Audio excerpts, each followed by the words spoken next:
Alright, we are back in Scarlet Hollow. I am very excited for episode 2. Episode 1 was amazing last time. I had a feeling this game was going to be really good, just because it's made by the same people who made Twilight Princess. That game was amazing. Absolutely blew me away. This game is looking very good so far as well. And I'm very excited to get into Chapter 2, Episode 2. Is it called Episodes or I think it's Episode 2.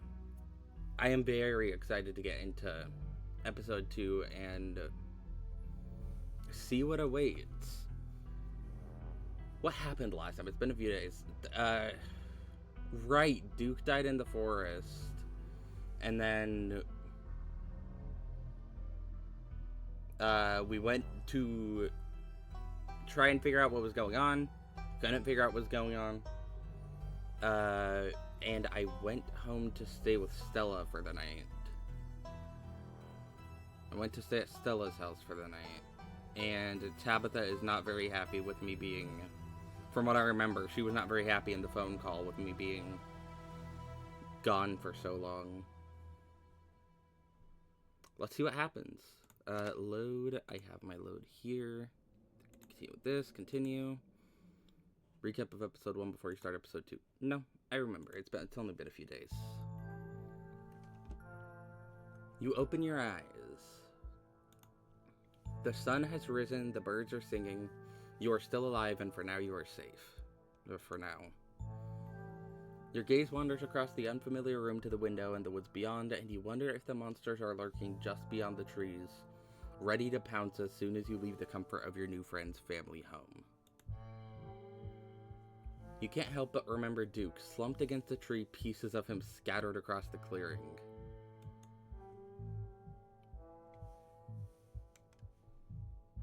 Note, you can refresh yourself on the events of previous days using the journal icon on the menu. Okay. So get a recap as well there. A knock at the front door. Ooh. Oh, is it Tabitha?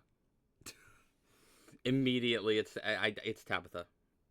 Your morbid thoughts are interrupted by a distinctly unhappy voice filtering through the house and past the closed door of your bedroom. Where the hell is Lilac? Oh, hey, Tabby. There's a fresh pot of coffee on the table if you want to come in. No, I'm just here to check on my cousin. Let's make this quick. I have a lot on my plate today. You're barely decent. It might be mildly scandalous if people saw you like this. Alright, let's see. Hey, some people are trying to sleep in here. Saunter out half-clothed, finish getting dressed, and calmly collect yourself. Quietly hide under your covers. This one's tempting. She does not sound very pleased that I spent the night somewhere else. Especially considering what I told her had happened last night. I'll finish getting dressed and calmly collect myself. You calmly collect yourself while Tabitha fumes outside your door. Are you sure you don't want to visit for a bit? You don't have to run around being the big boss this week of all weeks. You should let yourself... I'm fine. Thanks. Lilac, I know you're here. Where the hell are you hiding? Let her stew for a bit. Lilac isn't here right now. Okay, yeah, sure. Yeah. Just someone who sounds suspiciously like the same person. Walk out and greet them. I'll walk out and greet them. Not sufficiently prepared to greet other civilized humans, you open the door and join them in the living area. Gretchen excitedly looks at you and wiggles her tail. Oh, I thought that delivery was weird. I was thinking it was gonna give, like, oh, well, Gretchen does this, Stella does this, Tabitha does this. I was wrong on that. I simply must say what a joy it is to see that you are finally up. I do hope you're well rested and that you don't mind our most unfortunate guest. Morning. How'd you sleep? Silence. What exactly did the two of you get up to last night? We went up to the woods to film a video. No, not that part. The cops called this morning and told me all about that. Oh, right. They think I'm a suspect. Right. They did? What did they say? Did they find Duke? They didn't find a body. Of course they didn't. Because they didn't get... The creatures probably dragged it away or something. Like, there were so many of them around there. Should have actually gone while it was still there last night. They didn't find a body, if that's what you're asking. But apparently he never went home last night. And they had quite a few questions about you, Lilac.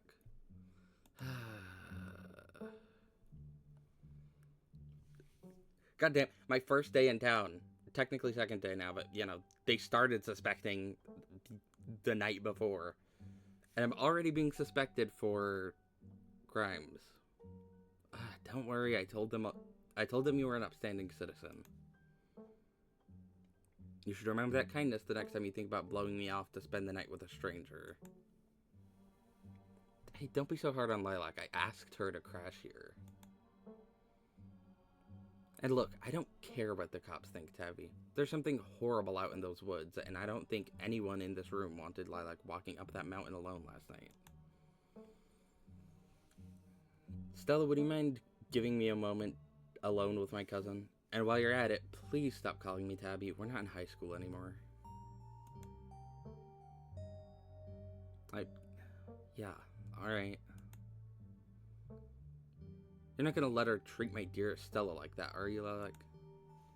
Stella stays. Isn't this Stella's house? Why are you bossing her around? Sorry, Stella, but I should probably talk to Tabitha in private. Quietly let Stella leave.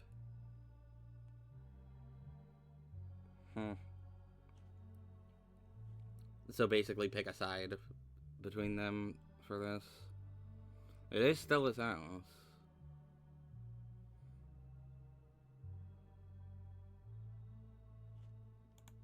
I'm gonna save.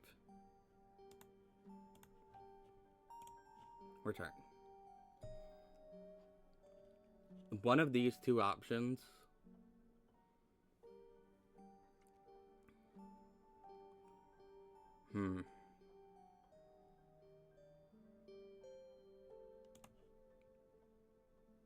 Stella stays.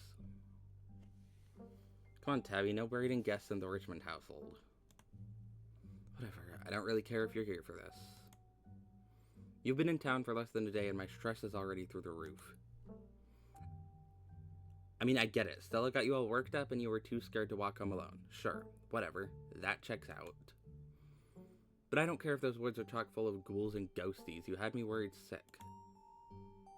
From now on, you're back at the estate by bedtime. No more impromptu sleepovers.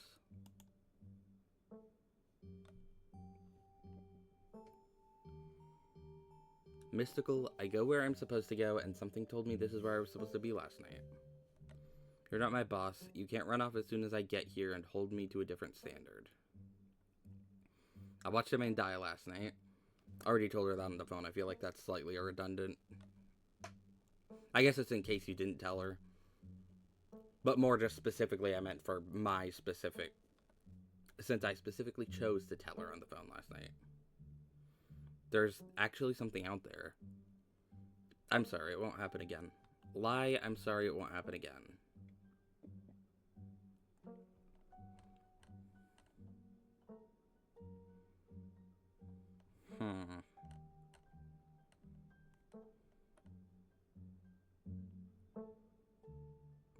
I picked the mystical option.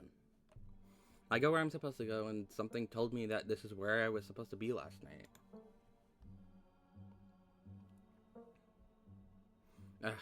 Just text me, okay? I've spent more time than I'd have liked coming down here, and I have an incredibly busy day ahead of me. I expect to see you back at the estate tonight.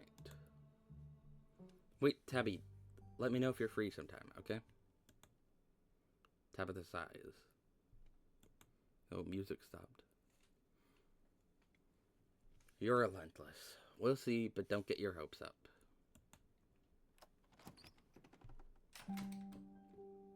Hey, you good? Sorry about Tabby. She totally blindsided me. Oh my god, that was so embarrassing. You shouldn't let Tabitha treat you like that. There was nothing you could have done to stop her. I think she means well. I'm good, but how are you? That was a little tense. Please warn me the next time my cousin's out for blood. Remain silent. I think she does mean well. To an extent, she clearly doesn't like me. She doesn't like...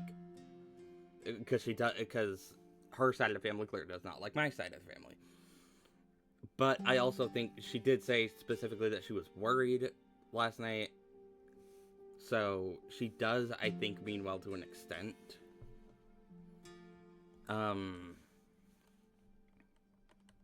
You shouldn't let Tabitha treat you like that. There was nothing you could have done to stop her. But how are you? Huh?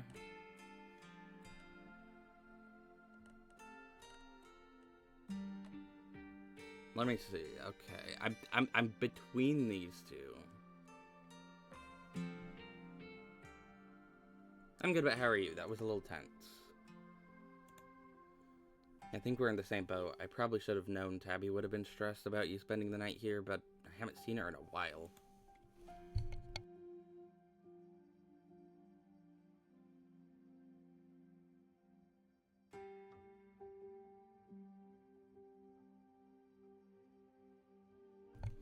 I didn't think she'd actually come all the way down here. It sucks that this was probably the longest interaction I've had with her since high school. Anyway, sorry for that rude awakening. I'd been up for a while, but was hoping to let you get a little extra sleep. But you're up now, and we've got a full day ahead of us if we're gonna get to the bottom of this. A full day ahead of us? That sounds like it's more walking time to me.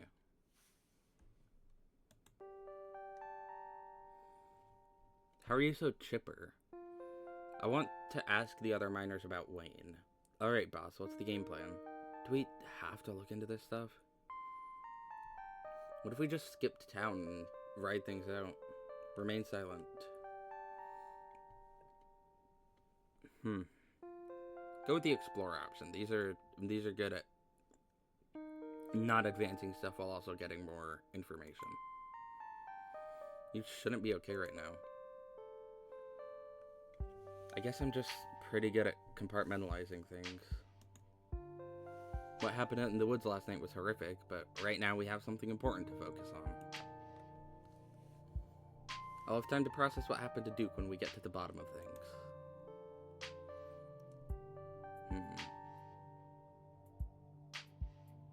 Shouldn't just bury your feelings like that. That feels like it's getting to the point of being a little pushy. Like, the last one was like, okay, well, I'm asking, like, hey, what we saw last night was fucking not good at all. What, like, you seem more... Oh, did not mean to hit my mic. You seem more positive than I would think you would be. But then this one feels a bit like it's just, like, outright telling her, like, hey, don't do that, which... Yeah, you shouldn't bury your feelings like that, but also... I just met her yesterday. I feel like I shouldn't be giving her advice on something like this. It's not like we've been longtime friends. Literally just met yesterday, so... Probably not gonna pick that one, because that one does feel a little bit pushy. I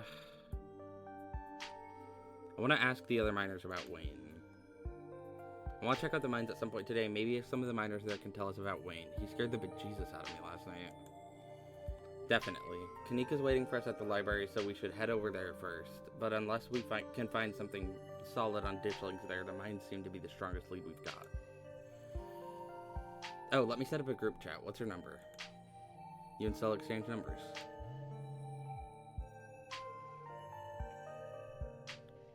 Text message from Stella to you and Kanika. It reads, group chat. Anyways, daylight's burning, so let's roll out.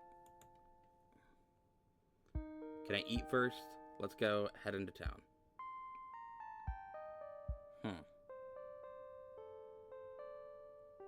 Can I eat first? Don't worry about that. I packed all sorts of snacks for the day, and Oscar totally won't mind if we eat at the library. Alright. Let's go. Works for me. Let's roll.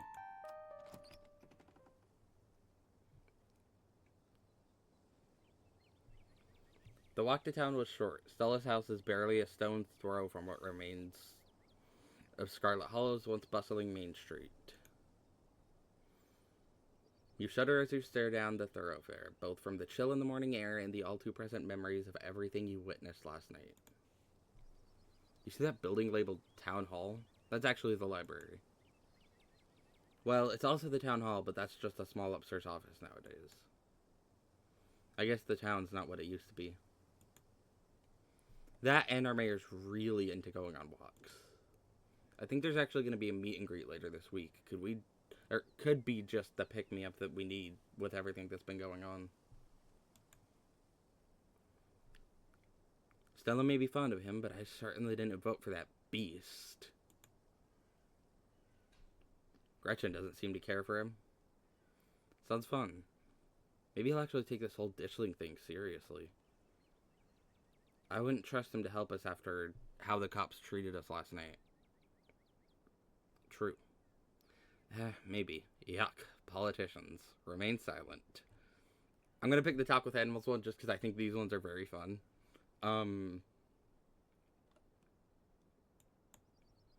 Gretchen doesn't seem to care for him. Alright, I know you've joked about it a couple of times, but now I'm actually starting to believe you can understand her. Gretchen absolutely can't stand Mayor Jimmy. Oh, hey. Morning, Stella. And same to you, Lilac. Speak of the devil, we were just talking about you. Coming from Stella's, huh? Did y'all have a slumber party? Sorry, y'all, but I'm actually in a bit of a rush this morning. I really can't stop to chat. It'll take me a bit to set up, so if you want to catch up with the folks or grab something at the diner, you can meet me at the library when you're done. Oh, sure. See you in a bit, Stella.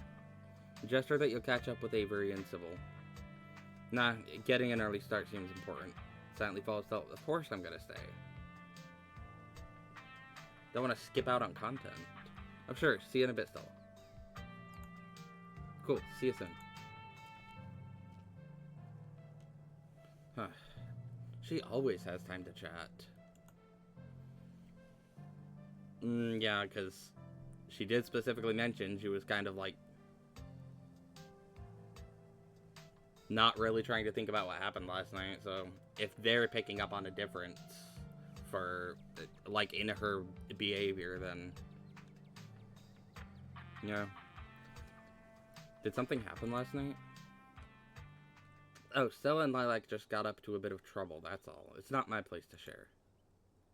I could share it. Well, it's your place to share, right, Lilac? It is indeed my place to share. Tell Avery the whole truth. Duke got hurt. Nothing really happened. If Stella didn't want to say anything, then I'm not going to say anything either. I'm traumatized and not ready to talk about it yet. Jeez, nosy much? I hardly know you. Say nothing. I could tell them. Wrong button.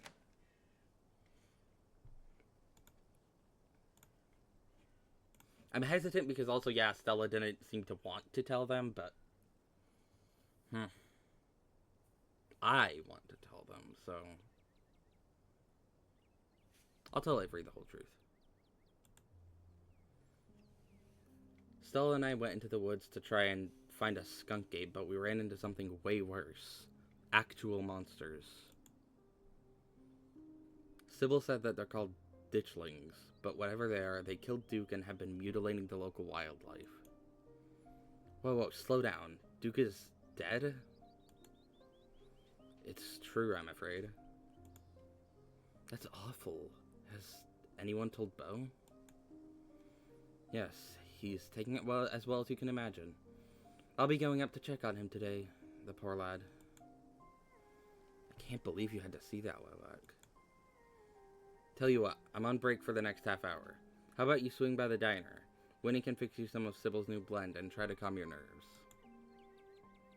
It's chaga and lemon balm. It's always helped me on the bad days. And if you need to talk about what happened, I'm all yours. Anyways, it's up to you. See you around, Lilac. See ya, Sybil. Take care now, Avery. I'd better get back to it myself. I'm glad I was able to catch you this morning, if only to see how you were holding up. Please don't hesitate to stop by if I can be of any help. Mystical, we both know that there's something horribly wrong about this place. How are you so calm? Thanks, Sybil. Wait, do you know anything else about ditchlings? Why doesn't anyone in this town seem to know or care that a man died? Why doesn't anyone in this town seem to know or care that the woods are full of monsters? What is wrong with people here? Quietly let her leave. Pick this option. I like the mystical ones. Don't mistake my calm demeanor for complacency. We all have our parts to play.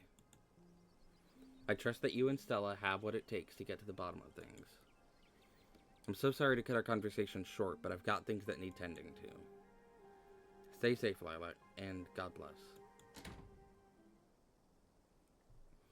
Stella said you had some time to kill before she finished setting up. Swing by the diner, swing by the general store, head to the library. I'll swing by the diner. What would I even be able to do at the general store? Oh, diner. You head towards the diner. The diner is a little quiet today, but the air is still heavy with the tantalizing smell of breakfast. Warn the patrons of the danger. Talk to Avery. Danger with a capital D, oh my god.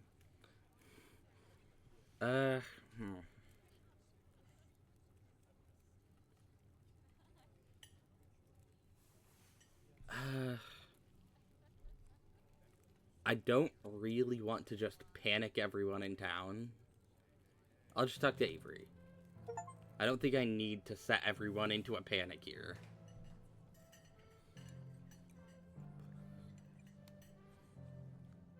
You slide into the booth across from Avery. Hey there, stranger. Before you can exchange words, Winnie slides up a fresh mug of tea in hand. Heard you might need this. The answer to 29 down is oink, by the way. What? But the clue is pen sound. How is that the sound a pen makes? A sound a pen makes.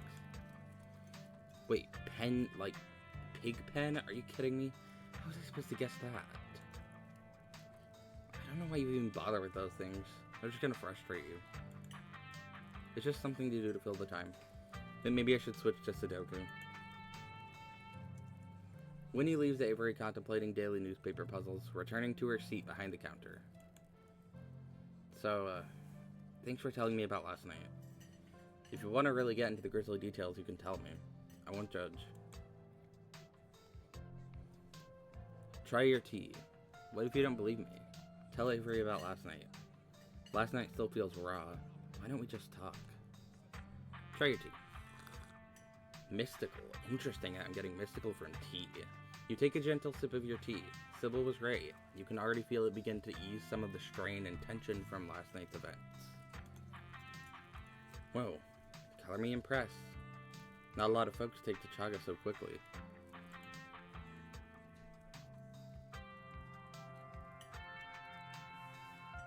I don't think there's a risk of them not believing me about last night. So, not necessarily a need to ask that. Tell Avery about last night. You share everything. Glad to have someone to talk to about the horrors you've witnessed. Wow. That is some heavy stuff. No wonder Stella seemed so distant. Monsters in the woods. I may not have lived here long, but I've never heard of anything like that happening around these parts. How exciting. I feel like less exciting and more mildly horrifying, but I guess if it's a small town, there's not a lot going on anyways.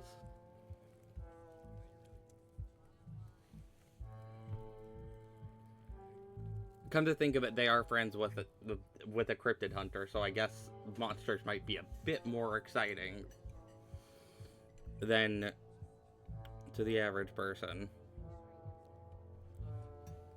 Now that I think about it, when the cops came in for their morning coffee, they mentioned something about going out to the woods to look for someone. It must have been Duke.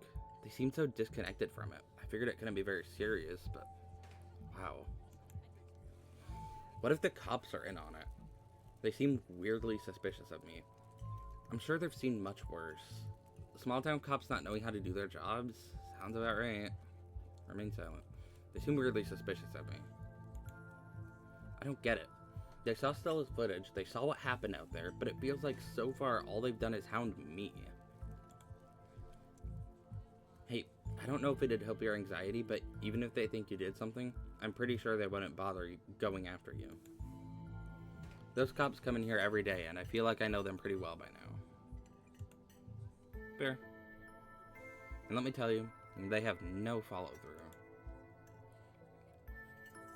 I can't tell you the number of complaints they've just, like, dropped after a day or two.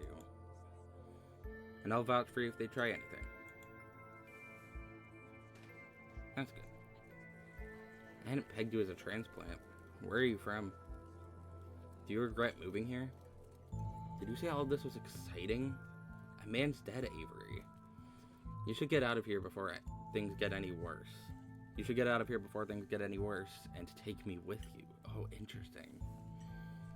Let me know if you happen across any leads. Say nothing. Where are you from? I moved here from Charlotte. Gosh, 3 years ago now? Maybe a little more. I've lost track. Aunt Winnie offered me a place to stay and a job, and who was I to pass up on that sort of generosity? To be honest, it still feels like I just moved in. Practically everyone apart from the Cole folks grew up in this town, so it's like I'm the perpetual new kid. Don't get me wrong, folks here are plenty polite and friendly, but there's a shared history I'll never be a part of. You're at moving here, why'd you leave Charlotte? I get it, I've felt out of place the whole time I've been here. I haven't felt like an outsider at all. I get it. Folks on the whole have been plenty friendly, but life here is so different than what I'm used to. It's hard to explain, but I just don't feel like I belong. Exactly. There are worse ways to be, but I'm not sure I'll ever entirely feel like I belong here. Do you regret moving here? I don't think I have the choice to have second thoughts.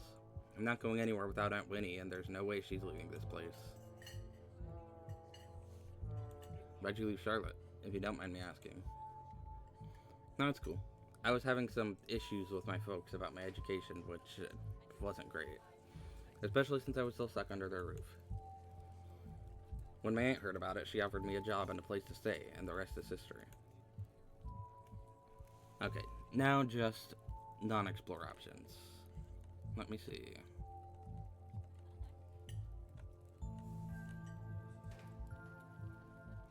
Let me know if you happen across any leads. We're on the case, but I hardly know where to start. Let me know if you hear anything. Definitely. Oh man, it looks like my shift is starting. Hopefully the Chaga's had a chance to start working its magic. The diner is where everyone comes to gossip, so I hear a lot about what goes on around here. I'll let you know if anyone mentions those monsters or anything else strange or unusual. Good, so I have a possible way to get ideas on who might be into this, be involved in this. Because I feel like someone is. This game is planting a very, I feel like, clear mystery of like, oh, someone in this town might be partially in on this.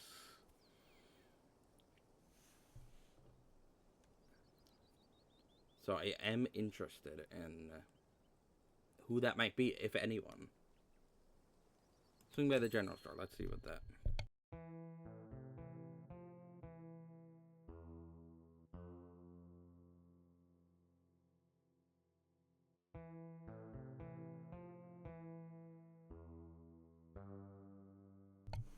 Is your first time seeing the general store in the light of day? A young man sits at the table by the register, too preoccupied with his phone to care that you stepped in. Offer him your broiled peanuts. Of course.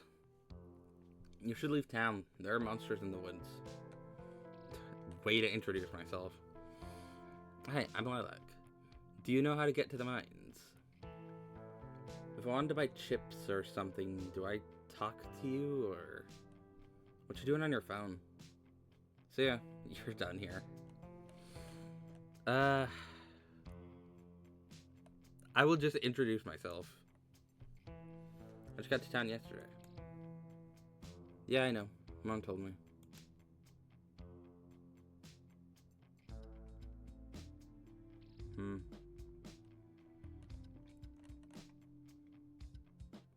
Do you know how to get to the mines? Maps are free. You take a map of the town. The mines are a couple of miles away. But you now have the power to visit your cousin of your own free will. What's her name?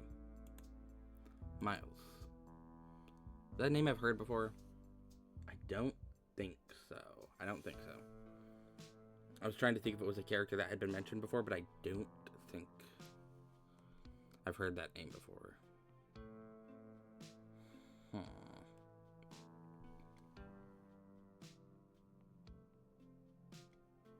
If I wanted to buy chips or something, I remember specifically being mentioned that I have limited money. I'm not going to necessarily buy chips. Stella has snacks.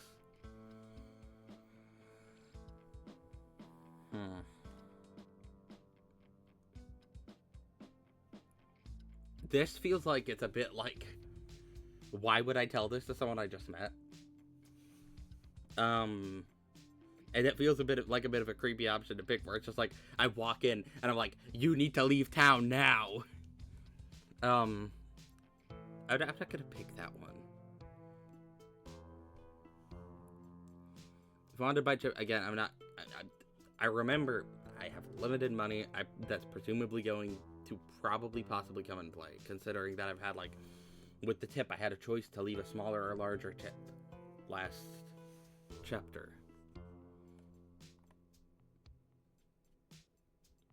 What's on your phone? It's just like, meh. I'll just leave. See you, Miles. Miles doesn't respond as you turn and leave the general store. Visit the general store without stealing it. I could have stolen something. Interesting. Visit your cousin at the mines. Oh my god.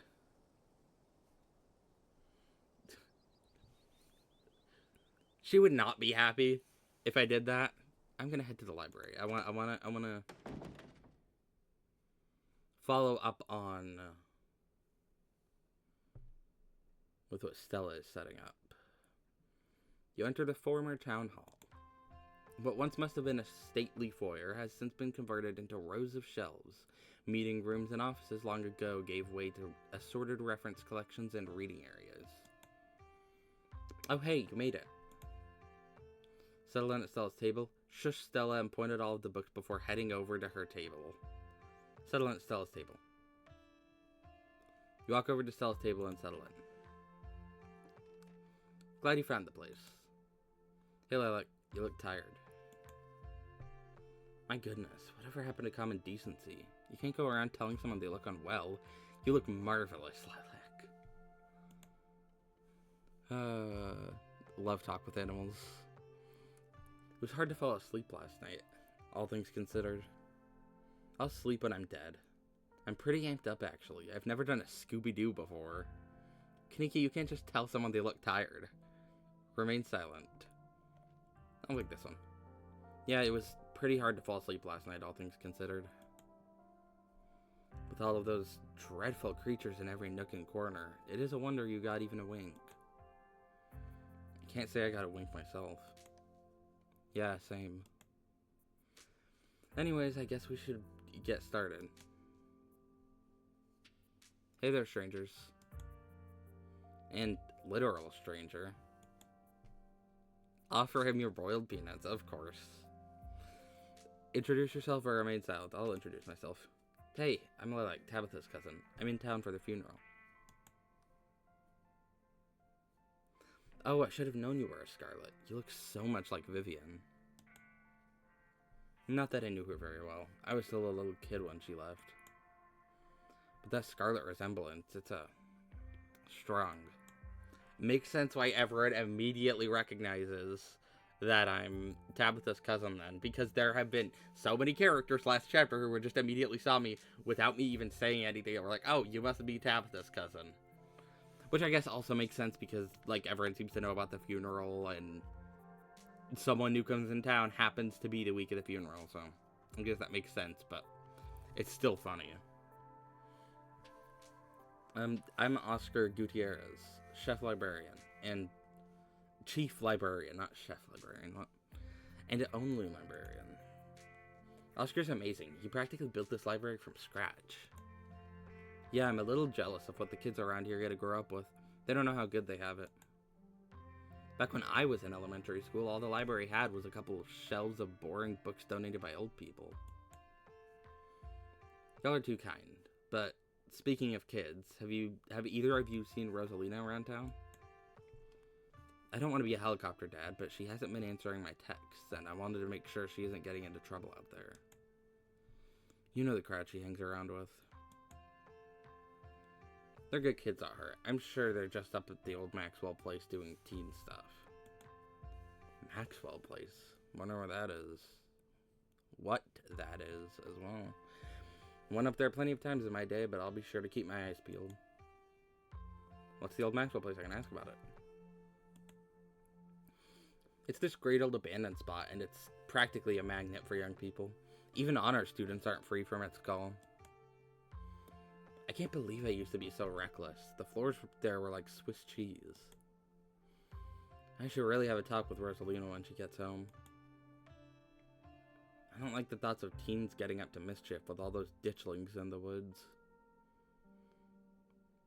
I'm sure she's fine. Say nothing. Be reassuring or also just be like,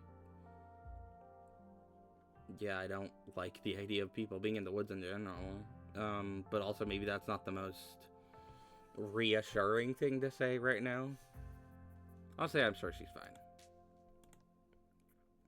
You might not want to let her run off like that anymore, though. It's not as safe as it usually is around there. There, see, she got the message across.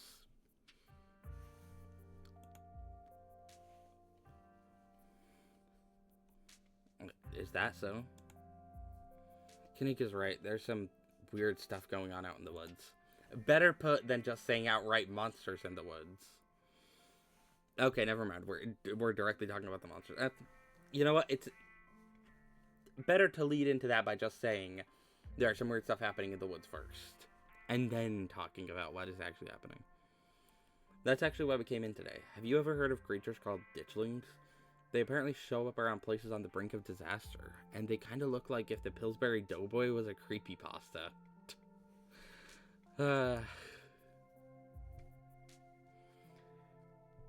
Kanika's mom told us about them last night after seeing some footage we got in the woods.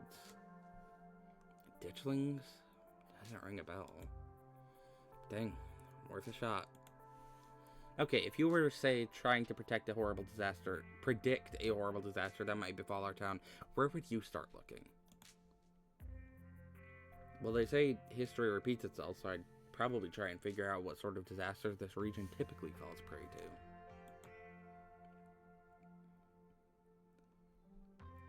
to. Gretchen...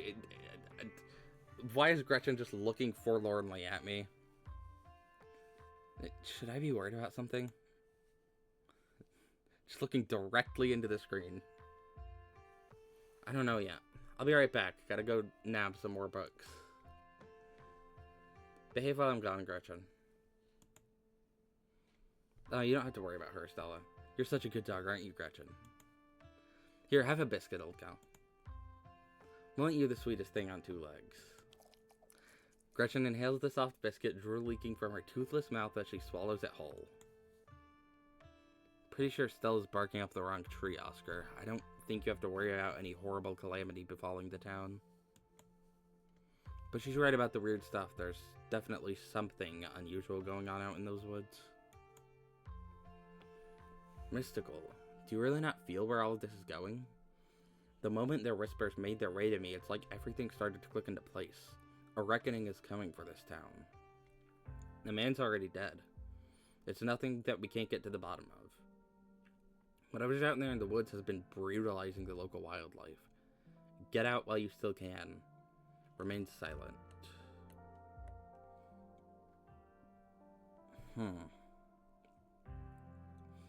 This feels a bit... eh.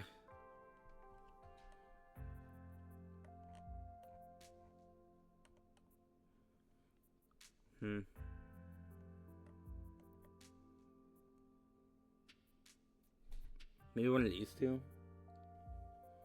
It's nothing we can't get to the bottom of.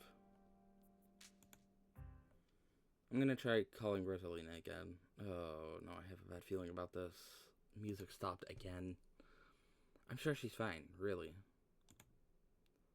Rosalina's a smart kid. She knows better than to go around getting into trouble, and we'll make sure to keep our eyes peeled. I don't have a good feeling about this. Like, if you see a 13-year-old girl with a black braid and glasses, would you let her know her dad is worried about her?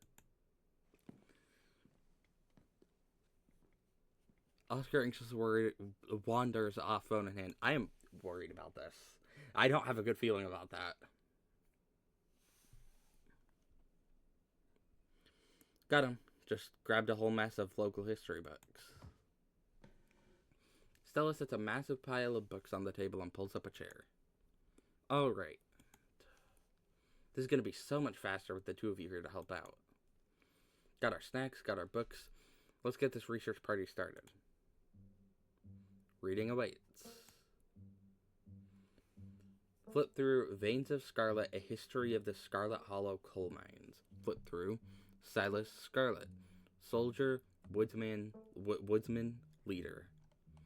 Flip through Appalachian Folk Monsters. Reading is for suckers. Let Kanika and Stella do the work for you. I'm not gonna pick that one. I'm thinking either the first one or the third one, because I feel like this one could help with some of the creature-related stuff, but also, like, mines have a tendency for disaster. Collapses, cave-ins, stuff going wrong. I have a feeling if we're looking for past disasters or tragedies, mines would be a good place to look, so I'm going to pick this one. Forced into retirement at age 50 due to a war injury from his time in the Indian Wars, exacerbated by his short stint serving as a captain in the Confederacy, Silas Scarlet was also lost his eldest two sons to that bloodiest of wars, leaving his third eldest son, Andrew Jackson Scarlet, to take charge of the mine. Family history here. Under his leadership, the mine prospered, undoubtedly in part due to the growth of the railroad industry. Managed to evade the coal union for decades, making them one of the most profitable mines in the country, Andrew Scarlet built the charming town into what it is today, with expensive stone buildings, a bustling main street, and overseeing it all, the elegant Scarlet Estate that was until 1895. Oh my god, get the year right. The largest and finest feat of architecture in the region, culminating in the tragic collapse of 1918. I called it. I fucking called it. I knew. Collapses, cave-ins happen.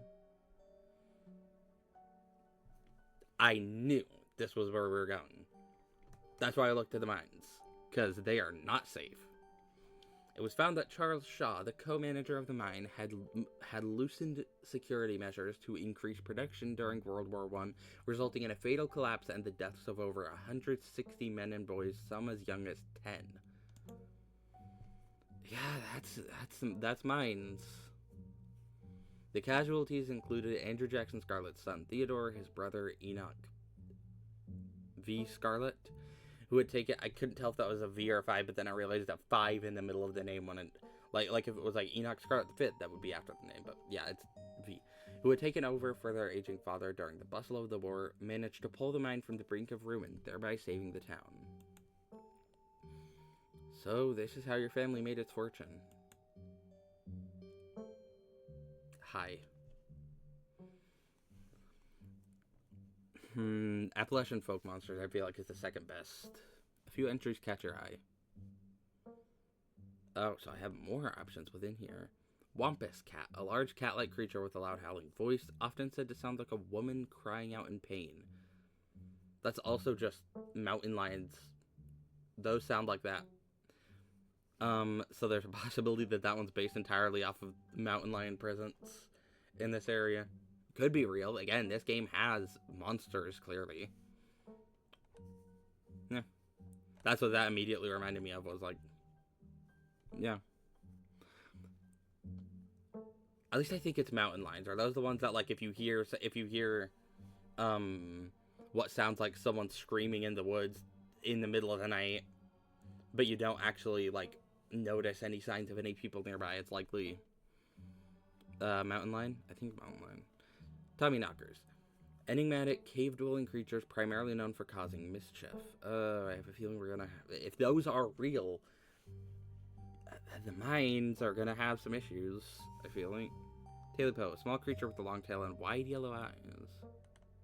Let's read on these, because I have a feeling we're possibly gonna go into the mines sometime this chapter. Literally a mine shaft, okay. Yeah. Tommyknockers originated in Cornish mythology, spreading to the United States when Cornish immigrants began working in Appalachian mines. They're named for the knocking that can be heard from seemingly within the walls before a cave-in. Oh. That's fun. According to some, the knocking serves as a benevolent warning. Others believe that the creatures take stolen hammers to the supports of mines and collapse them on whoever is unfortunate enough to still be inside. They are traditionally thought to be impish, leprechaun-like beings, but some claim they are the spirits of dead miners, forever cursed to haunt their final resting place. Let's read up on the Wampus cat. Good name. Often linked to Cherokee legends, some cite the Wampus cat as originating with the story of a woman who sought vengeance against a monstrous cat demon for driving her husband mad. She hunted it down and, by wearing a bobcat mask, tricked it into using its own vile magic on itself, freeing the people of their region from its evil. Others say the creature comes from the story of a woman who wore the pelt of a wildcat to witness forbidden hunting rites. The hunters of her village gathered to perform the rites, and she watched in secret from underneath the cat's pelt, but was soon discovered. For her indiscretion, she was fused with the pelt and transformed into a creature that was neither human nor cat, forced to wander the wilderness alone, feared by all. Damn. Her calls are those of great sadness and serve as a warning to anyone who dares go against tradition.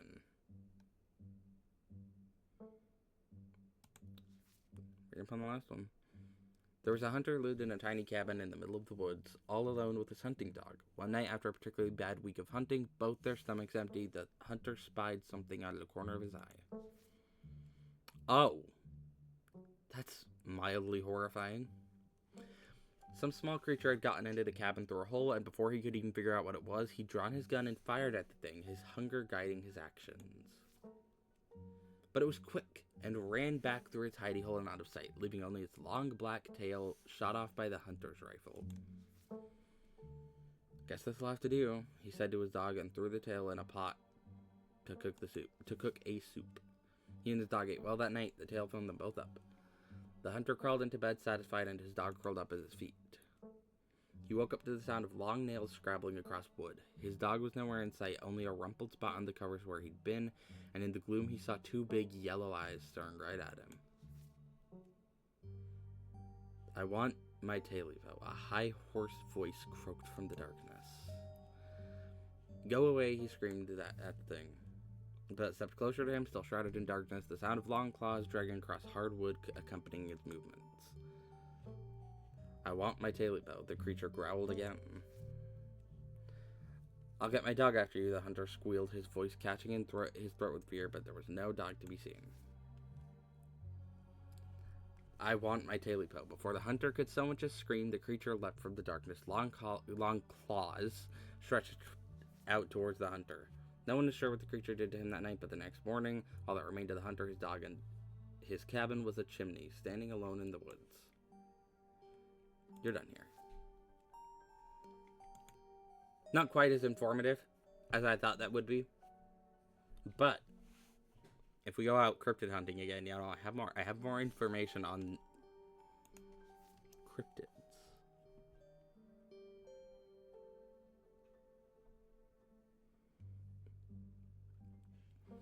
Silas Everett Scarlett was born to Colonel Everett J. Scarlett in 1818, one of 12 siblings. He grew up in eastern North Carolina during a tumultuous time in the state's history, and not much is known about his life before he joined the Army in 1836. He quickly rose through the ranks, in which part of his father's connections, but also due to a particular weaknesses for which he received the name Bloody Silas Scarlett. The federal government granted the now Captain Silas a tract of bounty land in exchange for his service in the Indian War, and he settled into the hills of North Carolina in 1841. That land would become Scarlet Hollow. Cool town history. But it started as a simple log cabin built by Silas's own two hands, occupied by his family of 10. Silas, his wife, Mary Joseph Scarlett, and their 8 children. Logging business brought in many workers and fellow landowners to the hills, but it wasn't until Silas discovered rich seams of coal running underneath the entire region that Scarlet Hollow was really put on the map. He saved what he could and brought the surrounding hillside at a great discount, cleverly hiding what he knew about the land's true value. Thus, he had all the resources to found Scarlet Hollow's now famous coal mine. You're finished with this one. I think I'm done. All done. Let's check in. Alright, if we're going with what Kanika's mom told us last night, I think we can rule out any natural disasters as what brought the ditchlings here. But not nuclear incidents. Looks like our state has a history with those. What about y'all? Find anything? Hi. Before you respond, a handsome black cat leaps onto the table. Almost on instinct, Stella slams her book shut. Ah, hey Pixel. You might want to close your book. He loves to rip up any paper he can find. Pixel, my dear friend, it's been too long. How have you been? Hungry. Did Stella bring the good stuff? Don't worry, little guy. I didn't forget your treats. Oh yeah, snack time. Crunch, crunch. Sorry if Pixel's bothering y'all. Hopefully he hasn't gobbled up any of your books. He can't stand the thought that people might pay attention to anything that isn't him. Explore, talk to animals. Hey Pixel, what do you think about the monsters we saw in the woods? Explore, why do you let a paper shredder freely wander around the library? Like this one. Hey Pixel, what do you... Oh no. Might have not been the best. I guess she hasn't seen me directly talk to animals before, so that's probably why Stella, at least, whether or not she completely believes me, knows I possibly can. I'm an indoor cat. I don't know nothing about no woods. I just hang out in the library, especially now that our house got haunted. Pixel says your house is haunted. What's up with that? Haunted? What Pixel said? So is it true then? Yes, at least I think it is. There isn't any other explanation. Lilac is either psychic or she can talk to animals. It's a long story. No comment. We've been living in the library for a little bit. It's been great. Way more snacks, way more scritches. Except sometimes there's too much scritches. Hold up, what kind of haunting are we talking about here? Unexplained noises, objects appearing in strange and unfamiliar places?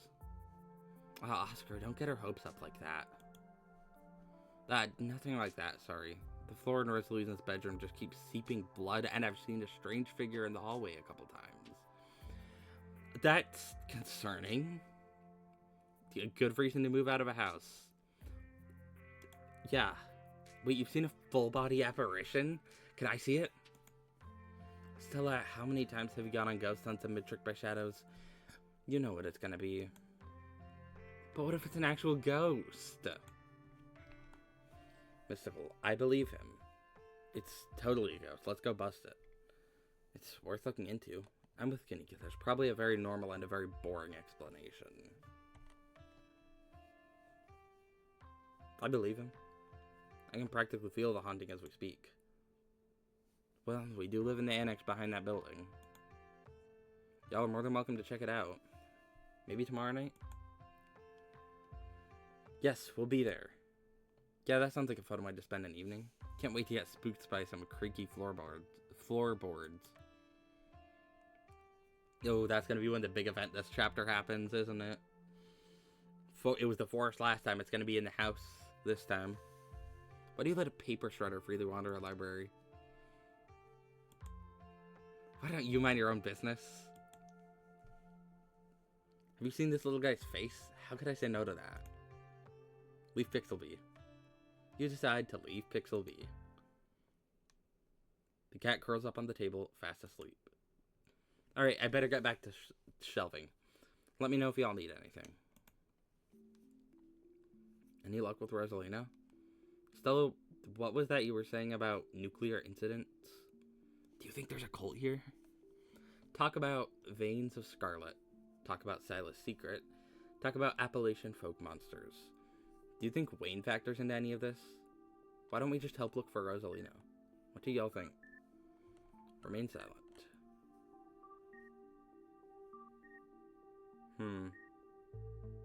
What is that you were saying about nuclear incidents? You were talking about that Goldsboro thing, right? Yeah. Apparently in the 60s, a B-52 carrying a live warhead broke up midair and dropped a couple of bombs. Fascinating bit of history there. The first of the two bombs landed upright after its parachute caught in a tree. Thankfully, it didn't go off. At the time, the government claimed that the bomb was unarmed, but it later came out that the only thing preventing a detonation was a single electrical switch which failed to trigger on the descent. And 60 years later, the second bomb still hasn't been recovered.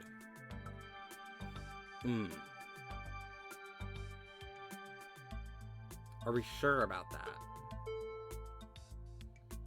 That could be a source of a disastrous event. Are we sure that the bomb is not dangerous anymore? If I remember correctly, they just buried it and sealed it up. I'm sorry, did you say they buried it? Do y'all need something dug up?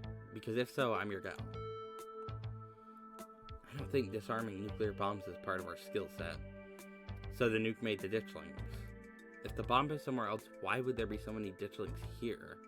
Oh god, we're screwed. Say nothing. I don't think disarming nuclear bombs is part of our skill set. Absolutely not. And there's no way a nuclear bomb made all those things. I'm just saying, you never know with radiation. We actually know quite a bit. It just melts you. It doesn't make monsters. And a 60-year-old bomb isn't going to explode on its own hundreds of miles away and kill us here. You never know, there could always be a whole underground society of bomb-worshipping mutants just waiting to blow it up. I've missed this. Any luck with Rosalina? Not yet. I knew a teen would be a handful, but I didn't think it'd happen overnight. I'll probably head out once you're all done and check in on her usual hunt. Do you think there's a cult here? You lean in and quietly whisper to Stella and Kanika. Do you think there's just like a cult here? Those cops are awfully suspicious, almost like they're trying to cover something up. That is a possibility. Either that or they're just really shitty cops, which is also, I mean, yeah.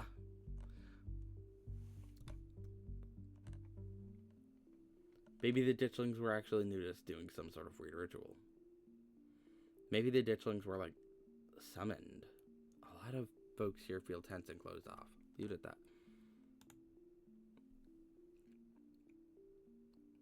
Really weird combination of being dismissive and trying to pin things on me. I don't know, it just feels like a cover-up. Yeah, that was pretty bad, but I'm not sure they really have it in them to be part of a cult. Definitely. I don't think they're capable of putting in the effort. True on that as well. They definitely do not seem capable of any effort towards anything. Talk about Veins of Scarlet. That one feels like the one I learned the most information from that would be useful in this specific situation. Because if they're brought about by tragedies, cave-in. So about the coal mines here. Kanika visibly shudders. I get cold sweats just thinking about being at a place like that. I feel for the guys who work up there. I could never. Speak for yourself. I love a good crevasse. What happened after the mine collapse? A union-busting mine collapsed from poor working conditions. Color me shocked. Maybe the ditchlings are here to foretell another collapse. What if the ditchlings are coming from the mines? What if there's something toxic in the mines poisoning the town? Wayne seems sick.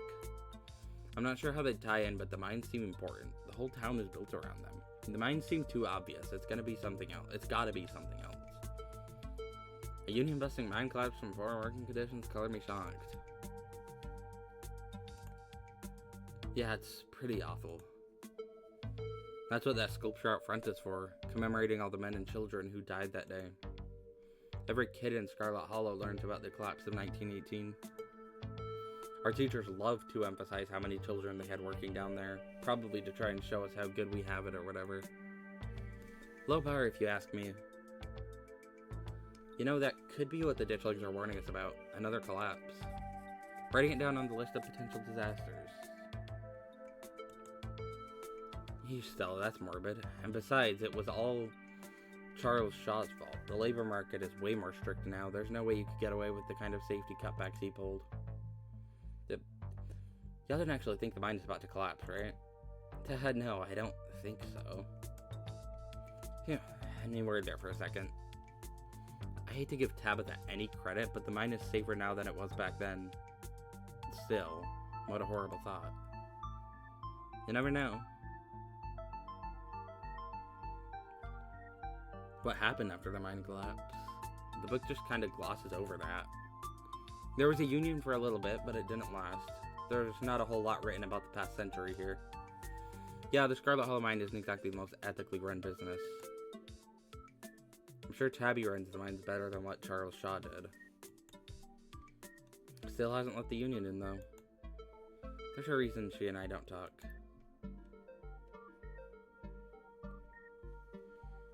You guys really seem to have a bone to pick with Charles Shaw.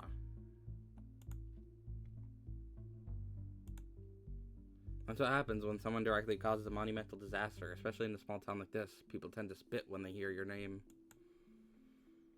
He got run out of town on a rail, you know? And that's not a figure of speech. Back then they actually tied you to a rail and ran you out of town. There's a big mural over it over on the far wall. He got off easy, if you ask me.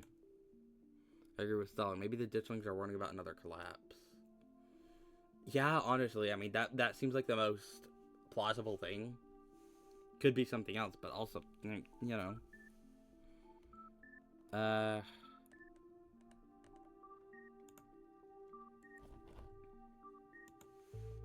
really wouldn't put so much stock into that. Talk about Silas Scarlet. So, Silas Scarlet. Rich guy in the South? I should have known it wouldn't be pretty. I guess he was a product of a different time. Who knows what future generations will think when they look back on us. Wow, talk about self-made man. Seems like a great dude. Do you think the ditchlings are here for retribution? The town is stuck in the past and built on atrocities.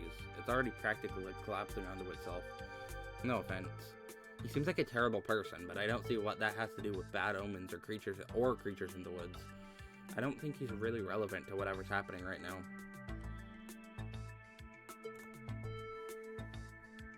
Yeesh, I figured old money from the South wouldn't be great, but he sure did some things to get where he was, huh? That book is a perfect example of why you should use multiple sources for your research instead of trusting the first thing you read on a subject. Yep, dude was a monster. The mines made a lot of money during the Civil War, too, and you can probably guess which side a North Carolinian business owner would be working for. Sorry you're related to him.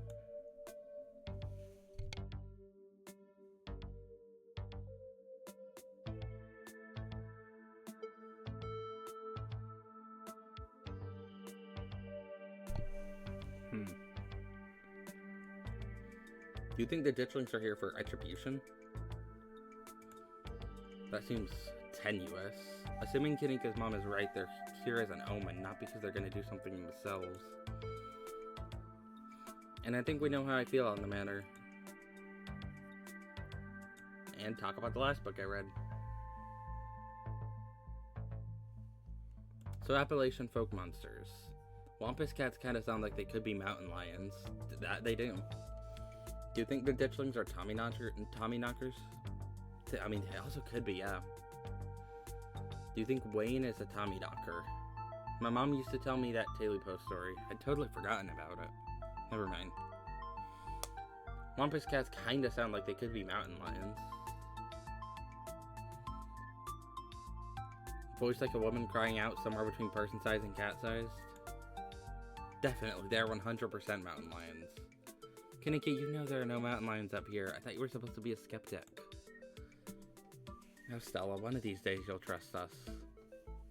But the myths are old, right? Mountain lions didn't go extinct in the Appalachians that long ago. Those legends just haven't died off yet. Almost every cryptid can be tracked down to either a hoax or someone getting confused about a perfectly normal animal. Sometimes both. Bigfoot, for instance, started as a prank. Then folks saw bears walking around on their hind legs and got freaked out, and now here we are. You'll eat those words when I get the first clear footage of a Bigfoot. If you manage that, I will print out a piece of paper that says Bigfoot isn't real and literally eat it. I promise. I'm holding you to it. Do you think the ditchlings are Tommy knockers? What with the whole warning thing? Oh, that's true. Because, yeah. That's a possibility. I didn't even think about the warning thing. I was just thinking because they're, like, described as little creatures. I didn't think about the whole warning thing being, like, possibly also the same as an omen thing. Good thought, but Tommy knockers live in mines. That's, like, their whole thing. I'm gonna write it down, though. Tommy knockers are literally just the sound to happen when a bunch of rocks and wood are about to collapse. Are they? Or are they the sound of mysterious creatures pounding on the rocks and support beams with hammers to cause a collapse? There's simply no way to know.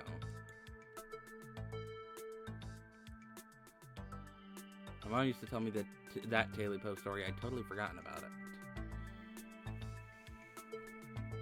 It scared me so bad I didn't eat soup for years. I thought a monster might try and dig it out of my stomach if I did. I love that one. There's this old chimney in the woods that I used to think was the chimney from Taily Po. The one that was left after the thing did whatever it did. What thing did whatever it did? Are we sure that's not a... Okay, something burned down. Now I know that's because chimneys don't burn down, and wooden houses do. That doesn't mean it's not the chimney from Taily Po. I've camped out there a couple times and seen some pretty spooky stuff. Like, yeah, I watched that video. You saw raccoons. You're gonna get rabies one of these days chasing after wildlife like that. What can I say? I like to live on the edge. Let's move on. Do you think Wayne factors into any of this? The creep who keeps coming around my mom's tea room? He snuck up on us last night and called out Lilac by name.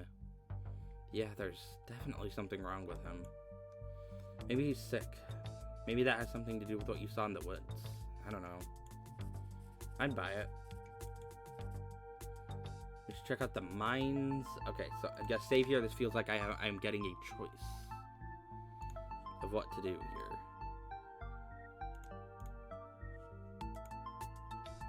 Check out the mines. I think we should head back to the woods. Why don't we just help look for Rosalina? What do y'all think?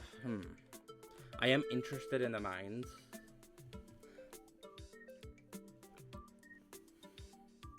Also, because I wonder what Tabitha... I wonder if we're going to see Tabitha there. That would be interesting. Head back to the woods. Seems like it's just, like, exploring more around what we saw last night. Which is a pretty decent option, but also feels like it's kind of just doing more of what we did last chapter. And I think if I want to try and get a good sweep of the content throughout the chapters, so I want to do something different. Though we could also still learn more about the ditchlings. Why don't we go help look for Rosalina? I feel like we're gonna have some creepy shit happen in the abandoned house if we do, which would be interesting. Or what do y'all think? Let them make the decision. Or remain silent and let them make the decision as well that way. I'm kind of between the mines. Or looking for Rosalina. I think in the mines, honestly. There's several stuff that could happen there. First of all, we could check for a possible cave-in, because that could be the tragedy that the ditchlings are here for. Secondly, we could learn more about Wayne, and yeah, between Wayne, the old collapse, and literally dialogue just says that. We check out the mines. Between Wayne, the old collapse, and the fact that the whole town's practically been built around them, it feels like they're the smartest place to start, which is true. Good idea. There's been an awful lot of mines-related stuff in my notes. We can poke around, find out if anyone's seen anything weird. Just to clarify, you two are suggesting we go to question some of the miners, right? We are not poking around unprepared in the actual mines, right? Oh no, we're definitely doing the second one. Right? Yeah, totally, 100%. I would never... We don't even have a good reason to go down there. Good. Let's keep it that way. You know how I feel about mines. I promise, Sneaks. We're just going to go question some of the miners. And if that questioning gives us a good reason to poke around, say a cool abandoned coal mine, then we'll cross that bridge when we come to it. You can cross that bridge when we come to it. I am not going underground. Completely fair. I wouldn't want to go into a mine shaft either, whether or not it was, like, safety compliant. I'm just messing with you. We'll stick to the surface. I have a feeling we're not going to stick to the surface. Yeah, and hopefully we can find out what happened to Wayne while we're at it. Maybe Tabitha can help us out. Hopefully this will mean I get a chance to know Tabitha a little better. I'm sure Tabitha's gonna love that we're snooping around. Yeah, I don't think she's gonna be very happy about us snooping around her mines, but, you know, we can figure that out when that comes to that. Alright, but let's try and stay under the radar. Awesome, let's roll. Remain silent. Maybe Tabitha can help us out. Ha!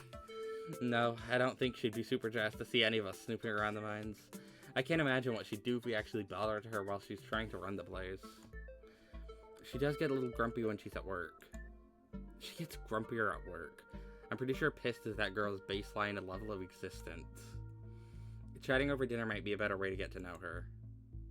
If you're okay eating boxed mac and cheese. We can sneak around the mines no problem. She won't even know we were there. Look at us going out on a caper together. I missed this. I missed it too. Though, there is something missing. Reese. I really miss that dude. I can't believe how long it's been. Have you seen him lately? No, I've tried to plan stuff, but he's been too sick. I didn't realize it was getting so bad. That poor guy. You know, we could just pop over and surprise him. He seemed excited to meet Lilac. Maybe we'll finally get him to leave his little cave. So he's sick too, huh? I'm wondering if there's a connection between Wayne's sickness and Reese's sickness. I have no basis to go off of for that. I don't know if Reese has, like, gone around the mines at all. But I'm purely going off the fact that, well, these two characters specifically are sick. I wonder if there's a connection between that. There could not be. They could be completely unrelated, but they could also be related. Because also it doesn't seem to necessarily be a strictly mining related thing. Otherwise I have a feeling Wayne would not be by far the only person sick in town. Tabitha would be sick too, considering she hangs around the mines because she runs them. Hell yeah, let's do it. See ya, Oscar. We'll let you know if we run into Rosalina. Thanks, guys. I'll keep y'all posted. Reading adventure. Spend some time in the library on Tuesday. Reese's home stands at the edge of the forest wall, an isolated buffer cushioning the rest of the town from an unending wilderness. God, this is so... I love this game so much, because I'm just realizing right now, like, how many different paths I could have gone down there. This game's flowchart for, like, pathing, for, like, different paths of different stuff you could choose to do must be fucking insane. Because, like, yeah, I'm just thinking about, like, there's so many other stuff I could have done there other than going to the library. And even at the library, there's so many other stuff I could have done. Or, like, at least there's, like, I could have skipped entirely reading the books. We could have gone to several completely different places. We could have gone to the abandoned house. We could have gone back into the forest. I could let them decide, which might have been a completely different thing. Or maybe they would have just decided one of the choices I had anyways. I don't know. This is really interesting because...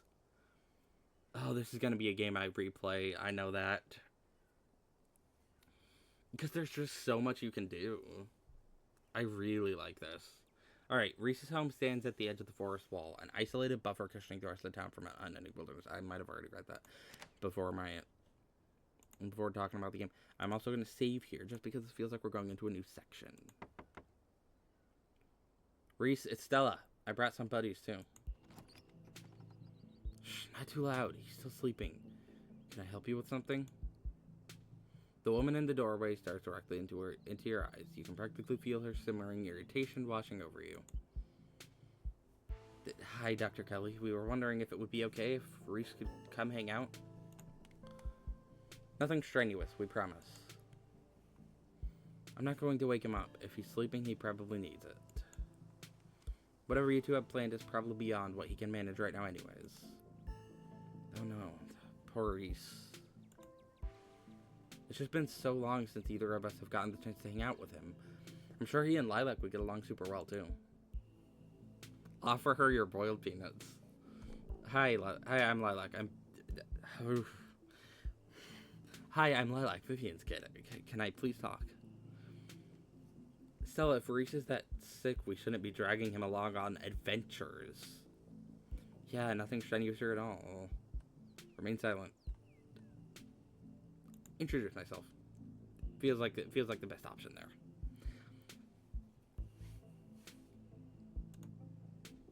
I know who you are. Really? I guess.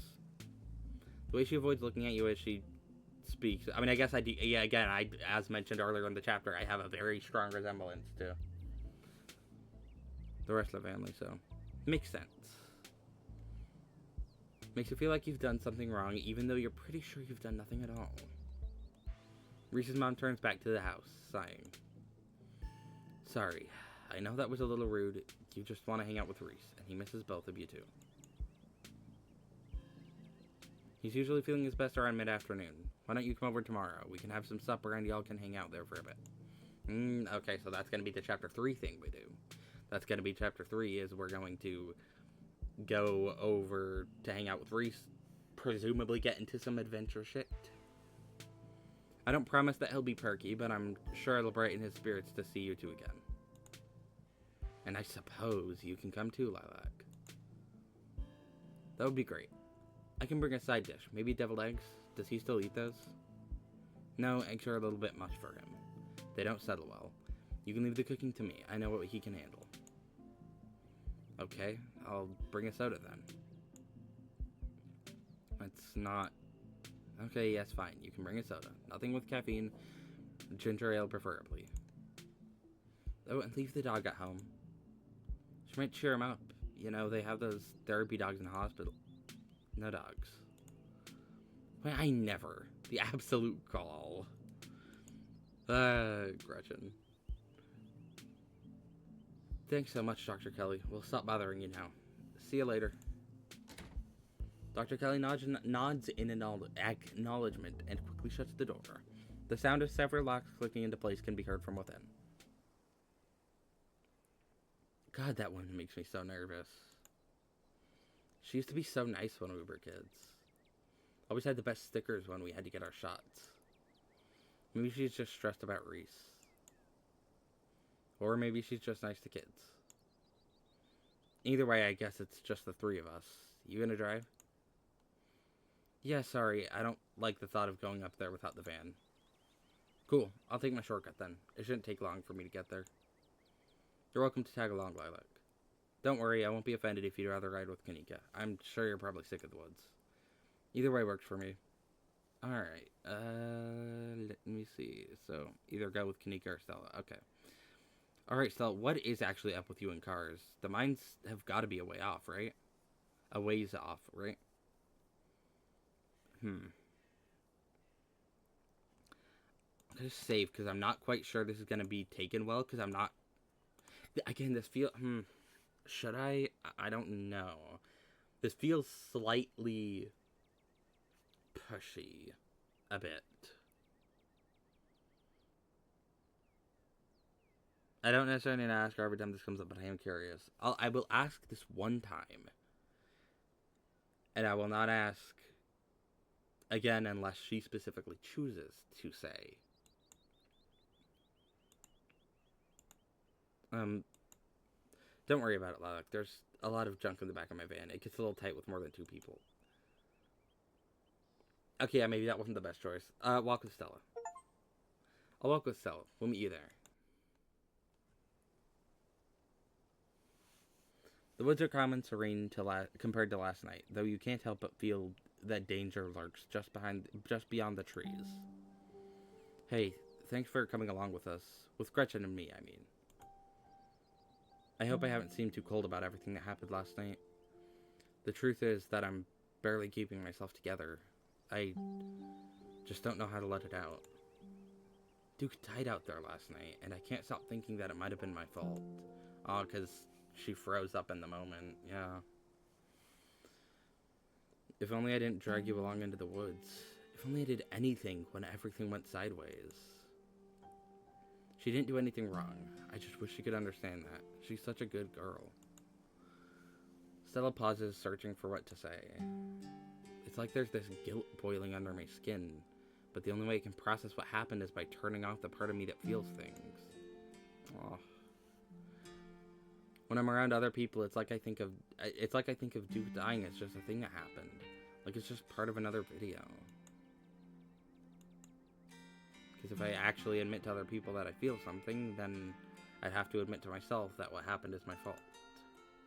Of course it's not your fault. I don't know how to break this to you, but if you didn't hesitate last night, we all might have gotten out of there alive. You were so cool and collected this morning. What happened? What happened happened. We have to make sure the choice is to move forward. Toughen up. I can't have you falling apart on me this week.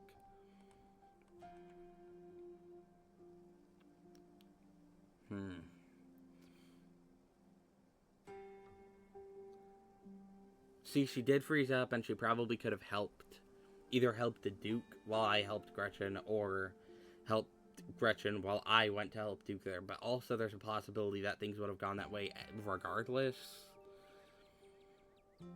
And she certainly doesn't need to hear, like, oh, we might have gotten out of there alive if you didn't freeze up there. That's certainly not what should be said in this moment. Of course it's not your fault.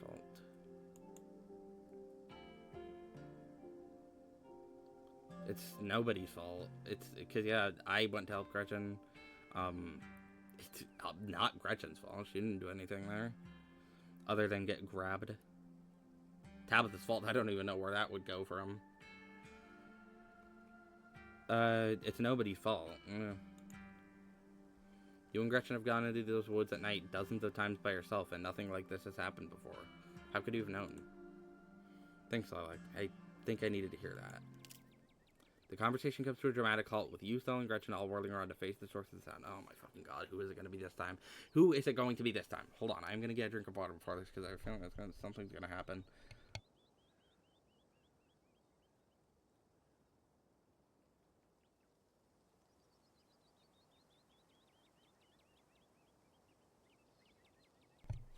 Let's see what caused the sound. Oh. No, I don't like the darkness there. It's not just the bird. It's not just the bird. There is something in there. Something or someone. A bird. Let me at it. I can get it. Back off, dog. This is my stick. Whoa, calm down, girl. It's just a bird. It's not just a bird. There's something in there. I am telling you, there is something in there. That they specifically chose. They could have had shrubbery or something under that tree. They chose to have darkness. I'm trying to see if I can see any faint eyes or anything in the darkness. I don't think I can, because I still remember that one time when me and Stella were talking, and like after stopping on the hill, after seeing the deer, where there were the eyes in the darkness in the trees, and I am always looking out for those at any darkness. Let me hide the whole art. Let me see. Okay, no eyes this time. The same probably goes for the two of us, huh? I guess we're a little on it. I guess we're all a little on edge. Let's hurry to the mine. It shouldn't be much farther. Maybe that was just the bird there. That might have been just the bird there, and the point was like, oh, well, we're all on edge. Look, we're all on edge, so even just an animal is enough to scare us. Maybe. Kanika casually leans against her band as you and Stella emerge from the woods. Hey. Y'all have a good walk? Yeah, it was great. I mean, not that you were missing out or anything. You didn't run into any of those creatures, did you? Nope. That makes sense. They're probably nocturnal. I don't know if I should feel relieved or disappointed. I mean, that's what I was thinking at first when we saw that it was just a bird. I was thinking maybe a ditchling was, like, hiding under there, and it was not actually just a bird, but turns out that seemed to not be the case. But we're all here. What's the plan? I guess we just go to talk to people. I guess so. I should probably be on lookout duty. I'm a bit of a persona non grata in the mines. Tabitha? Yeah, I might have tried sneaking in to talk to her a time or two too many. And Gretchen makes it extra hard to be sneaky. What can I say? I thrive in the limelight. We're probably less likely to get caught if only one of us is snooping around down there.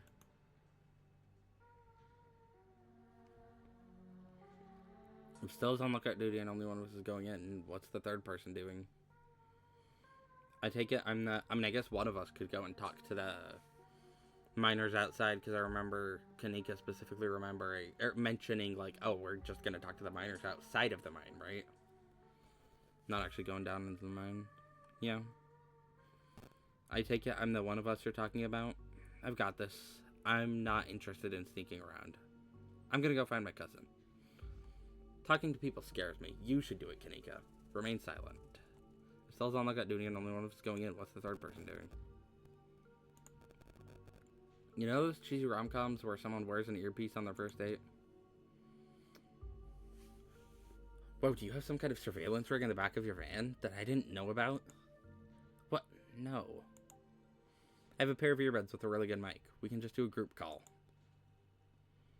I take it I'm the one going in? Tabitha and I aren't exactly friends, and pretty much all of the miners shop at the general store. I don't want to make folks uncomfortable, you know. It's probably for the best, Lilac. Fair enough.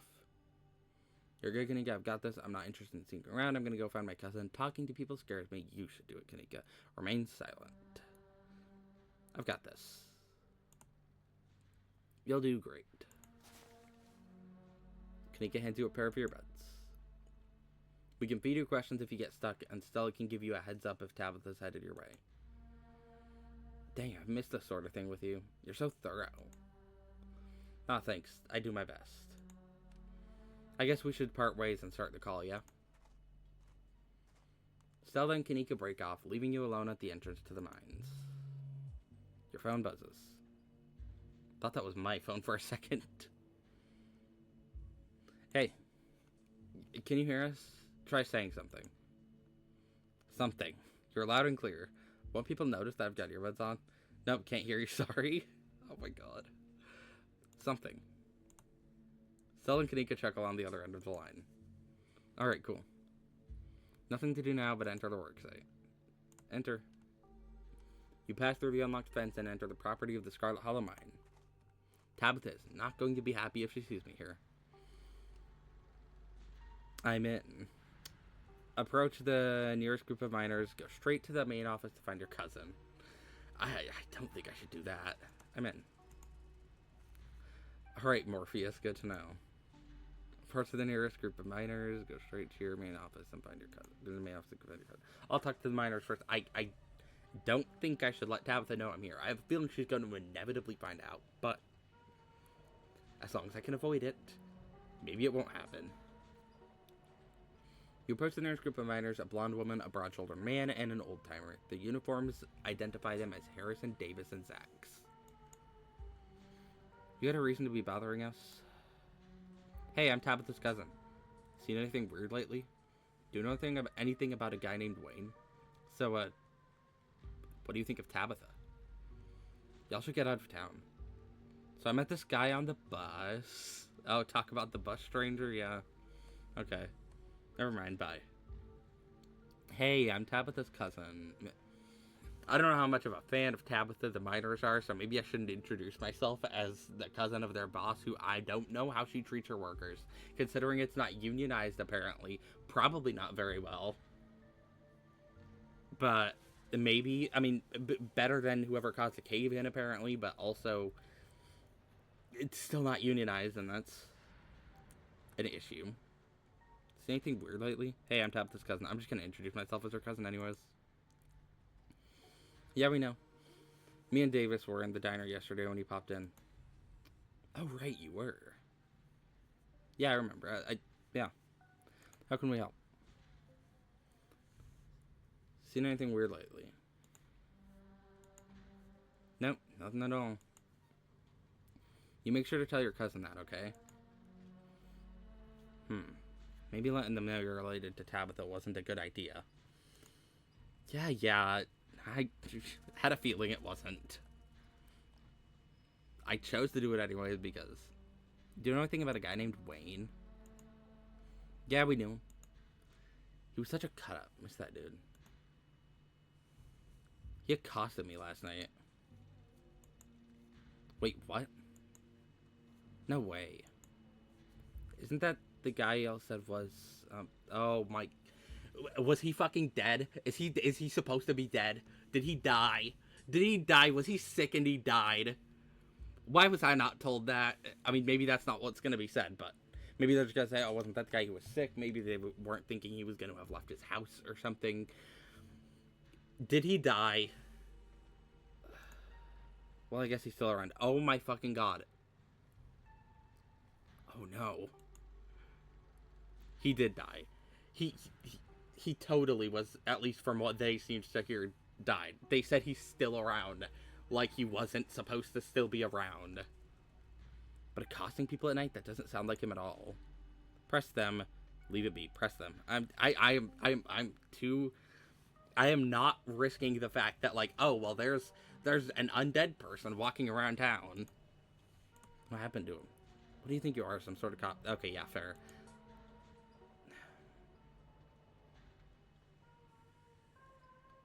Remain silent. Maybe I'm not gonna push anymore. You remain silent. Yeah, I don't like this one bit, but I know bait when I see it. Let's get out of here. Our shift's gonna start right away. Oh shit! Wait, hold on. If I was silent when they said, "Oh, what am I, a cop?" I realized that kind of implied the possibility that I might be a cop.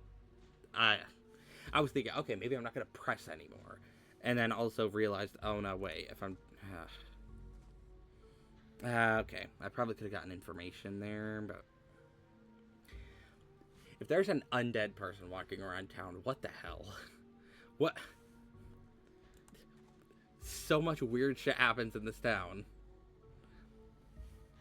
This is my second day here, and there's already been confirmed monsters in the woods. Possibly a guy that came back from the fucking dead. Yeah, exactly, Stella. Maybe it was just me, but they all seemed to think Wayne was dead, right? It wasn't just you. Don't worry about the miners storming off like that. That's some pretty good info. Approach another group of miners. Go to the main office to find your cousin. Regroup with the others. Approach another group of miners. Oh, no. Oh, shit. Oh, Wayne. Before you can reach the miners are struck by an intense feeling. You recognize the hollow terror is the same thing you felt last night when you set eyes on the alpha man in the miners' shack. Wait, what if he didn't come back to life? Remember, he had glowing eyes last night. And again, that could have been a stylistic thing because it was creepy and it was like, it was supposed to be an intense moment. Oh my god, this soundtrack is really good right now. But what if something has possessed him or something? He died and something took over his body. I mean, I'm trying to think. What would be the motive? I mean, we're talking about mining. This could be completely off base. This could be a completely off base theory. But I'm gonna make this. What if it is a cave-in that is the tragedy that the ditchlings are there for? What if Wayne died and something took over his body? He was a miner, so he would be trusted and he goes around the mines a lot, so no one would be questioning if he went into the mines, especially if it was during the workday. What if that thing is going to use his body to try and weaken the supports? And it's gonna use his body to use a fucking pickaxe or a hammer or something, weaken the supports and cause a cave-in. Because if the ditchlings are actually here for some sort of tragedy, we read about the cave-ins earlier in this chapter. Wayne is acting weird, apparently was supposed to be dead, or thought to have been dead, and now is acting even more weird. And I don't know. That's a possible theory. Also, hello Sage. Welcome in. Welcome to the stream. I don't know. That's a possible theory. I could be completely wrong on that. That could be off base. That could be not at all what's going to happen. I am calling that right now, though. That's what's happening. Oh my god, it's Wayne. Hi. There's a sheet over his head. He is 100%. He's got blood all over his shirt. You shouldn't have come here. It's dangerous. Why are you warning me? What are you? Attack him. Run. Your buddies seem to think you're dead. Stop stalking me. Why are you following me? Do you need help? Ghost! Oh my fucking god. Fucking voice of the hero when he sees the Spectre. Let me see. Oh my god. Okay, let's see. What is that yellow stuff on the sheet? I mean, his eyes do look somewhat glowing from behind the sheet, from what I can see. I don't trust this at all. Also, notice that way. His voice, I noticed this last time, that his text is the same look as the ditchling infected animals. He has a sheet over his head. What if there is a growth on his head in that area? What if he got caught by a ditchling? They're not supposed to harm humans from what Sybil said, but also possibly not correct. I wonder if I binge this game too much or not. This game does look very good so far. I'm certainly going to be watching playthroughs once I'm done with this.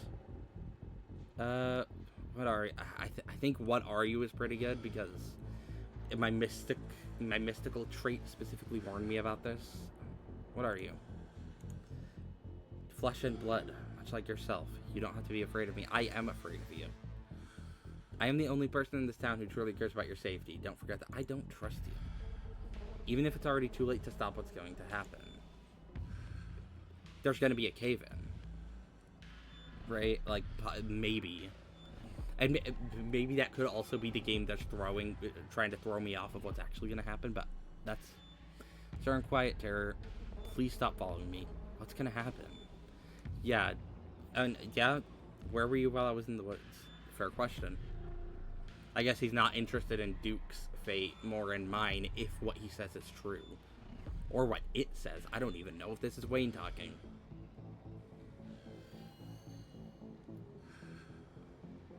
Yeah, where were you while I was in the woods? I guess because, again, that was already going to happen. Because I remember my mystical trait was specifically warning me about, like, someone is going to die tonight no matter what you do. So I guess that's also true. Could be just that the fate was already set in stone. Watching. I would have stepped in if you were ever truly in danger. So I was never the one in danger there. I don't trust him. Before you can say another word, the figure is gone. Hey, Lilac, are you still there? We've just been getting static from you. Wayne got the jump on me. Oh, don't mind me. Our new friend just stopped by to say hello. Or lie and say nothing happened. Wayne got the jump on me. Whoa, I thought I saw you talking to someone down there. Are you okay? Whatever he is, I don't think he's human. Yeah, true. He said some real ominous shit to me. I am the only person in this town who truly cares about your safety. That sort of thing. This just means we're on the right track. I'm not about to back down. I need to talk to Tabitha about this. I'm getting out of here. Whatever he is, I don't think he's human. I hate to say it, but between the way those miners talked about him and how the call went to static... Oh, the call went to static, right. They probably literally said that in the dialogue. I was a bit focused on what had just happened. Hey, Lock, are you still there? Oh, right, they literally said we've just been getting static from you. I was a bit focused on the whole thing with Wayne at that, when I was reading that. What if he's a ghost? Like, actually a ghost? That also could be the case. I was guessing that it was his body, but yeah, it could be a ghost. You hate to say it, Stella, I don't think anything would make you happier than Wayne being a ghost. Also, ghosts aren't real.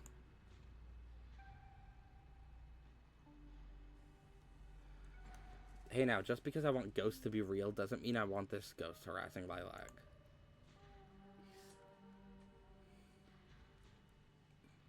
This one. What the hell is that supposed to mean? Yeah, I care about your safety. Exactly, which is why I don't trust him, because he's like, oh, I only care about your safety. Clearly not.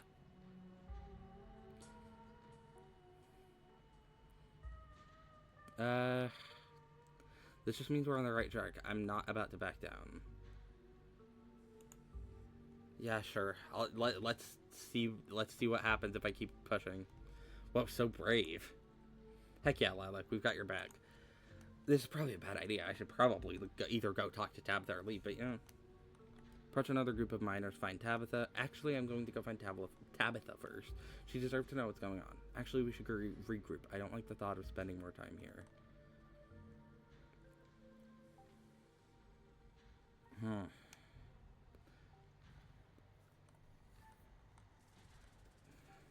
I'm kind of between these two. I think I'm going to go find another group of miners first. Before I go talk to Tabitha at all. Hey there, can we help you with something? Do any of you know a man named Wayne? Oh yeah, let's see if these people think he's dead too. Have you fellas seen anything out of the ordinary lately? What do you guys think of Tabitha? Anyone named Wayne? Wayne? Do you mean Sam Wayne? What are you asking about him for? Wait, have you seen him? Oh, so they haven't seen him in a while. He's been following me. It's real creepy, man. I saw him just now. I heard he went missing. Then no. He's been following me. Oh, thank God. Everyone thought he was dead. Oh my God. Okay, so yeah. They also think that. Now hold on. Creepy doesn't exactly sound like Wayne does it. Okay, so he's not acting as he usually does. Probably not him then. How do you know it was him? That's what the folks at the general store have been calling him. Does it matter where I got the name? Say nothing. Good people, but I don't expect they'd know every mining fella in town by sight. If you catch my drift. Smith, you're losing me. I'm just saying, it'd be awfully strange for Wayne to still be in town, wandering around, following some stranger and not checking in with any of his buddies. Sounds to me like somebody who got sick of work and is having a little fun playing hooky. The following, though, okay, yeah, that does sound a little unlike him. I thought his lady friend had him under lock and key. It just smells fishy to me. Until I see him face to face, I'm not convinced whoever is calling himself Sam Wayne ain't the very reason we haven't seen hide nor hair of the man. No, there's no way. He's not. He can't be. I'm ruling it out. I'm not ruling it out. If you want my theory, that girlfriend of his, he wasn't the first to catch her eye. Any one of her jilted ex-lovers could have seen them sneaking around and gotten a little hot under the collar, if you catch my meaning. Dang, who are they talking about? The miners are silent for a moment, glancing between each other nervously as they imagine the possibility. I told him not to get involved with her. I told him. Who was Wayne seeing? I'm guessing Sybil. Because I remember, like, when he showed up, the last chapter, she was like, I can't help you tonight, Wayne, so... Probably. Have you fellas seen anything out of the ordinary lately? What do you guys think of Tabitha? Who's Wayne seeing? Let me just get confirmation of what I am pretty sure about. Wona, if you don't know, there's no way I'm poking that wasp's nest. Forget we said anything. Yeah, I don't want to be next on the chopping block. I'll leave this because I'm pretty sure I know who it is anyways. And I don't want to get them to leave before I can ask any other questions. Good. Have you guys seen anything out of the ordinary lately? Weird how? Weird animal sightings, odd noises in the woods, people getting sick, knocking in the mines. That's all on that front. Thanks. Never mind. Weird animal sightings? Strange question. We don't exactly get out much. What does this have to do with Wayne? Odd noises in the woods? Nothing but screech owls. People getting sick. The boss looks out for our health. Knocking in the mines. I don't think so. Can't hear shit down there. That's all on that front. Okay. Not really any information from that. What do you guys think of Tabitha? Think I'd ask the other group that before they left. Now, why would you even ask a question like that? Are you trying to insinuate something? Horrible woman. Now, fellas, let's not go besmirching the fine, gentle lady. If Smith is right, she's got a lot to answer for her. Alright, fellas, I think we better cool it and get back to work before any of us say something we regret. Probably right. Interesting that he stuck around for a second. Just as a heads up, the only group I still see out there is pretty close to the main office. It might still be worth talking to them, but I don't know if I can give you all that much of a warning if Tabitha comes out. So it's gonna be that, yeah. If I go talk to them, it's either A, I go directly talk to Tabitha, and she's going to be less annoyed because I just went directly there and wasn't, like, snooping around the mines without saying anything to her. But if I go talk to them, she's gonna come out and be annoyed that I was snooping around the mines without her permission. Or I can meet back up with them. I'm gonna go talk to Tabitha about this stuff. I think I have already... but I could get good information from them. See, I have a feeling because the last two mining groups have not had any risk of her coming out and seeing me, but they also haven't given much useful information. Well, they actually have. That Wayne was, like, seeing someone. They've given some useful information, but nothing, like, groundbreaking, basically. Oh, also that Wayne is supposedly dead. I guess that was also given by them, so yeah. But not, like, a ton of information. But I feel like this one's gonna come with the... This one's definitely going to give better information, but with a higher risk.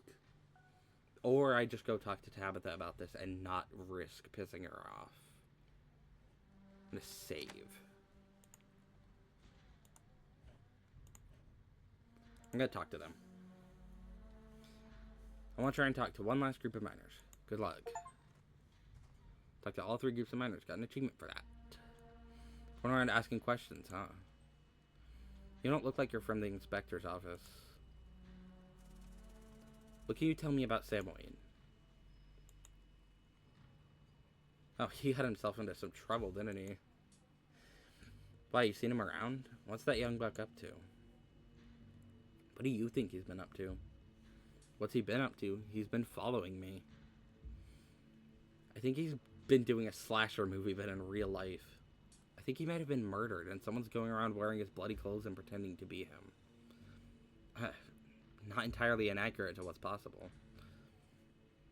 I've heard from some other folks in camp that he had a nasty spat with an ex. Forget I said anything. Been following me. Ain't that an interesting development in his little love story? I wonder, did the boss lady dump him, or is he trying to mess around behind her back? Stella audibly gasps. Wait, he was seeing Tabitha. Okay.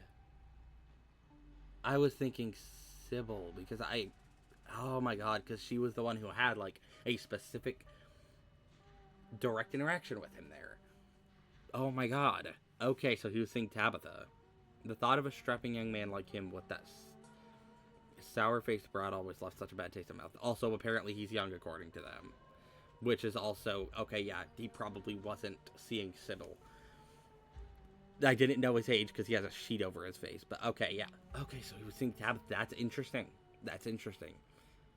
Oh my god, gross. As if you wouldn't fall on your knees for if a woman of means showed the slight bit of interest in you, or any woman at all. Fair enough. Wait, you're talking about Tabitha? Wait, you're talking about Perlin? Oh, wait, you're talking about Tabitha? Yep. Dang, I figured that's why they were what they were getting at, but it's weird to hear it out loud. You good, Stella? Yeah, I just had no idea. Have you noticed anything strange around here lately? Let's ask them. Maybe they'll have noticed something. I have a feeling this question is actually going to have some results here because it's the last group. All kinds of weird stuff happens in these hills. What sort of weird do you mean?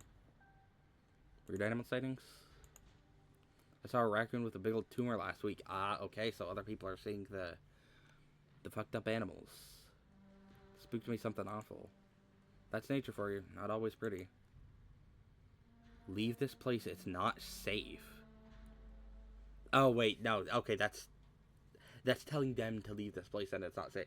I thought that I didn't notice the quotation mark. So I was thinking that was like, I need to leave this mine. It's not safe for me to be here right now. I was thinking like, oh, did the mystical trait tell me like, hey, it's not safe here? But no, that wasn't just a tumor. That wasn't a tumor. It was an egg. Don't know why I thought there was just in there. There are monsters in these woods. In the woods. Leave this place. It's not safe. Return, leave it at that.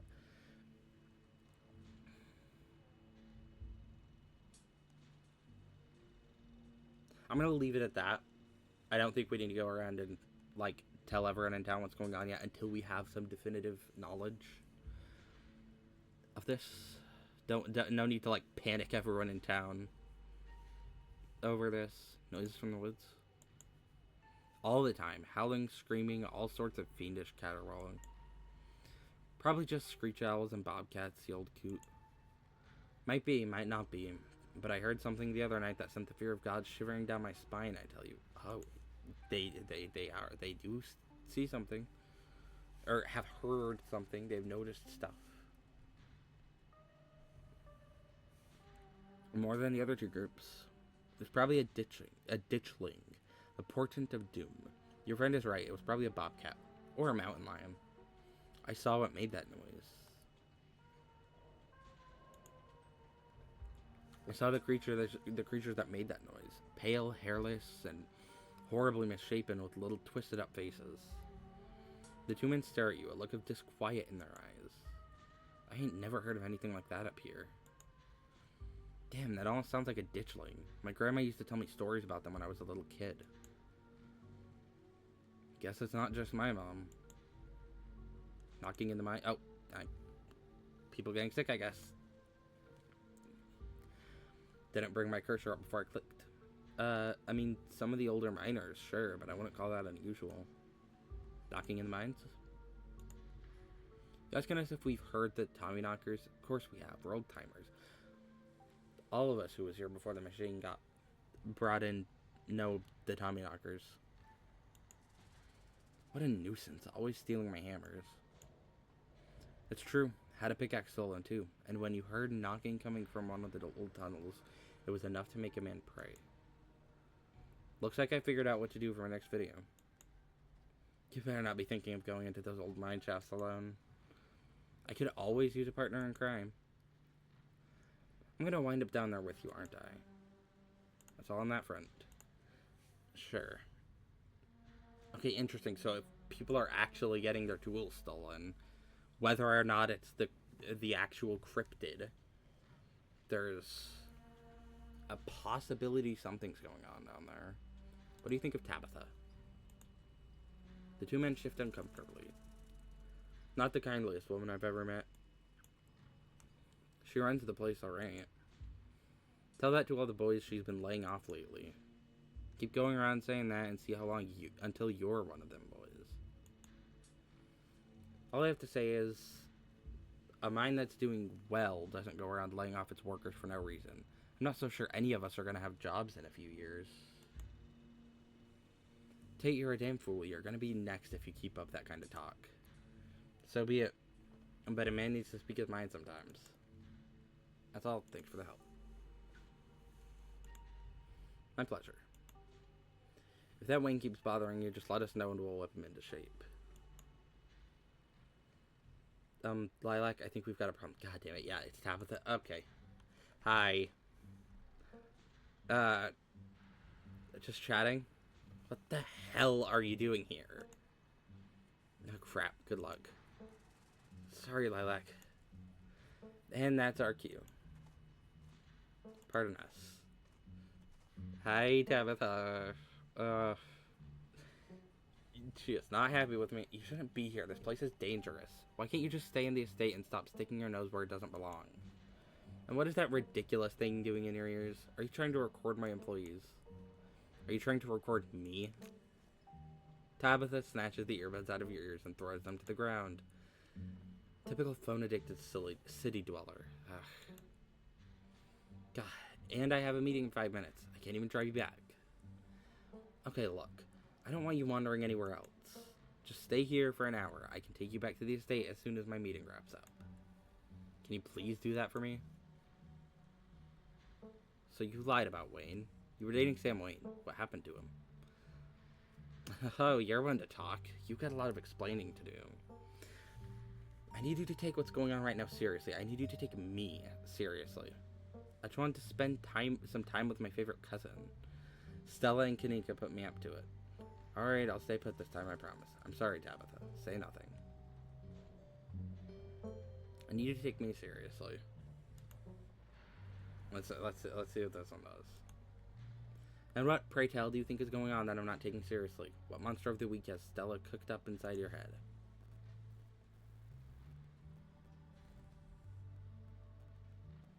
Wayne. There's a man named Wayne who's been following me around town. There's something seriously wrong with him. I'm trying to get to the bottom of it, but I could use your help. Apparently he used to work here. A lot of people used to work here. A lot of people still work here. Look, I'm sure that coming from the city, you're just not used to the sort of folks who work in a coal mine. But I'll tell you what, I'll look in my books just for you. I need to get to my meeting. Just stay here until I come get you, and don't move a muscle.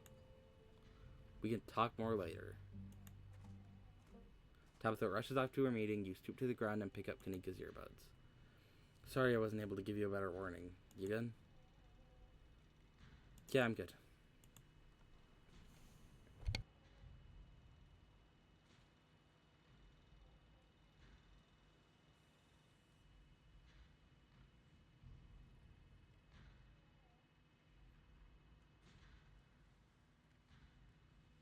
You're interrupted by a sudden movement under the corner of your eye. A girl carrying a bundle of snacks pops through a hole in the fence and disappears over the crest of the hill. Hey, I think I just saw Rosalina. Oh, that's her. Okay. Well, I guess we found where she went. Wait, really? What is she doing here? Oh, I don't particularly want people hanging around those mines when there is the possibility of a cave-in. Oh no, is there gonna be something that happens every chapter? Is that what this is gonna be, this chapter? Clearly she's doing a delinquency. She's probably fine. Kids will be kids, am I right? I'm going after her. We should call Oscar. What should we do? What should we do? I mean, we should go after her. What if she gets hurt? And can you imagine what Tabitha would do if she catches Rosalina here? Alright, I'm on my way. Oh, we are going into the mines, I guess.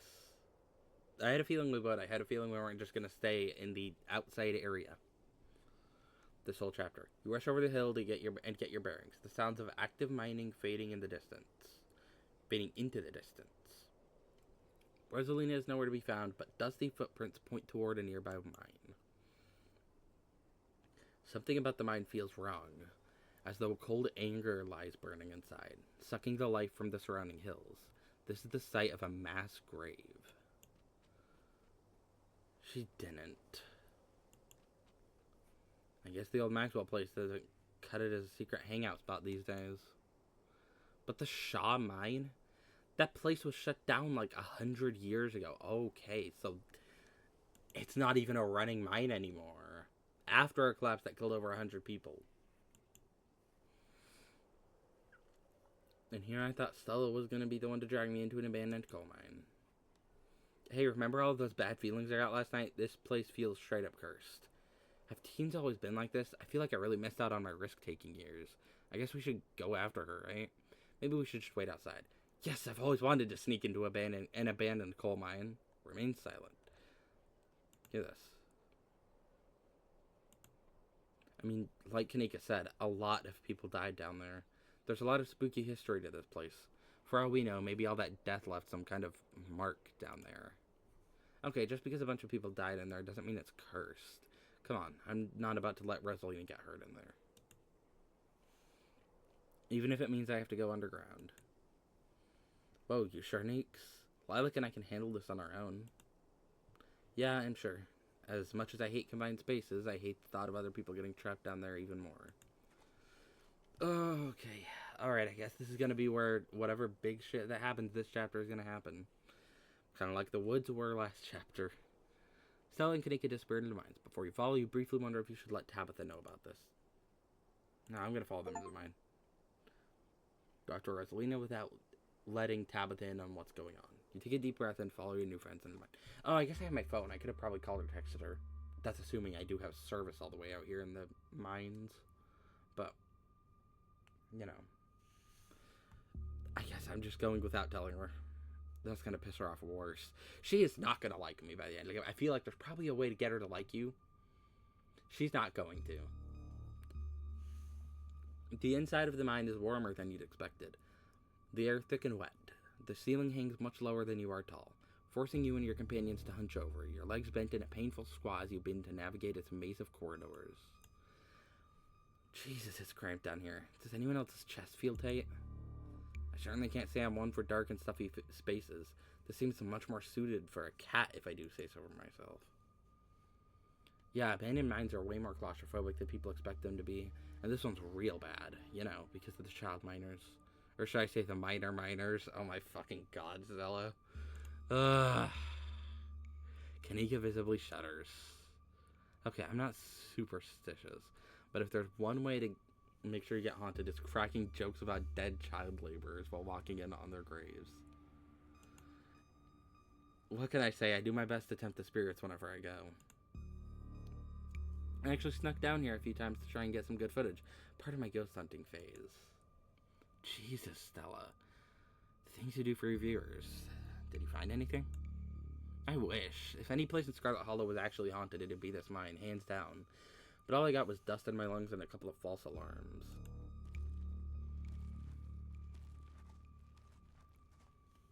Alright, let's see what we find down here. The deeper you progress into the mine, the heavier the air becomes.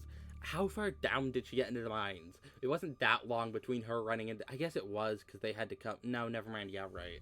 Because she was running right into the mines before they even had the chance to come down, and they had to, like, come down from the van. So I guess that makes sense, yeah. I was gonna say, like, how fast is she? But then I guess, yeah, she's had time to get further down into the mines. The deeper you progress into the mine, the heavier the air becomes. Cold dust hangs in thick clouds around you, even though this place was abandoned over a century ago. Stella pauses as sound rushes overhead. Oh my god, what was that? The mine's gonna collapse and we're all gonna die here, aren't we? Stella sighs longingly. That's just how wind sounds down here. You sound so disappointed.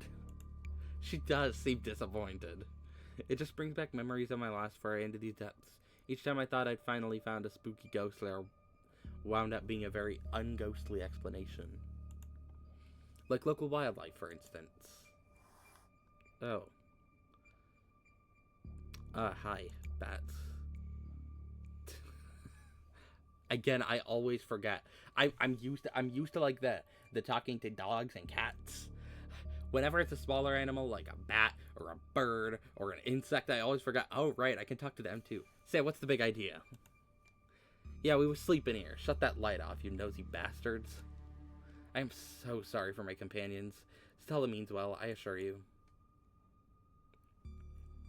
Those guys got me real good last time I was here alone. I'm sure you're quite worried about me after my behavior last night, Lilac, but let that interaction be assurance that my temper is most wholly under control. I wouldn't dare venture away from the safety of my Stella's arms in a horrible place like this. Oh my god, there are bats down here? I'm gonna get rabies, aren't I? I'm gonna get rabies and die in a mine collapse. You holding up okay, Ninx? Yeah, sorry, I'm just a little on edge. Oh, something has happened. What? Okay, something, I knew something would happen down here. Maybe it's just Rosalina. Maybe it's nothing supernatural. Let's see. Okay, what was that? That was death. Of that I am certain. Oh, wait, and knocking in the mines. Oh, there's mine collapse. But no one's been mining, so I guess there might not be the chance of a mine collapse right now, and the mine is already collapsed. There would have to be more mining done for it to be a mine collapse, or maybe it's just unstable and it's going to collapse anyways. I don't know. That was... I have no idea what that was. Did that sound like knocking to you guys? A hateful and broken presence stirs in the deep. It doesn't want you here. Okay. That was a warning. We have to move fast before something terrible happens here. That's gotta be a Tommyknocker, right? The mine's collapsing, isn't it? We should hurry and find Rosalina. Y'all are being babies. Those are totally just normal cave sounds. Say nothing. We should hurry and find Rosalina. Yeah, agreed. The sooner we get out of this death trap, the better. Yeah, we should not leave, because if the mine does collapse, don't want to leave a child down there. Gosh, I wonder if those sounds are Tommyknockers. Okay, no. Tommyknockers are not real. They're not allowed to be real. Are you trying to give me a panic attack? I'd love to spend some extra time poking around down here. Maybe it's got something to do with the mystery. The three of you are interrupted by a second, much less distant sound of a can being popped open. Okay, that's Rosalina for sure. Okay, now that wasn't Tommyknockers. It came from this way. Follow me. These kids are in so much trouble. Follow Stella. You and Kanika follow Stella further into the mine.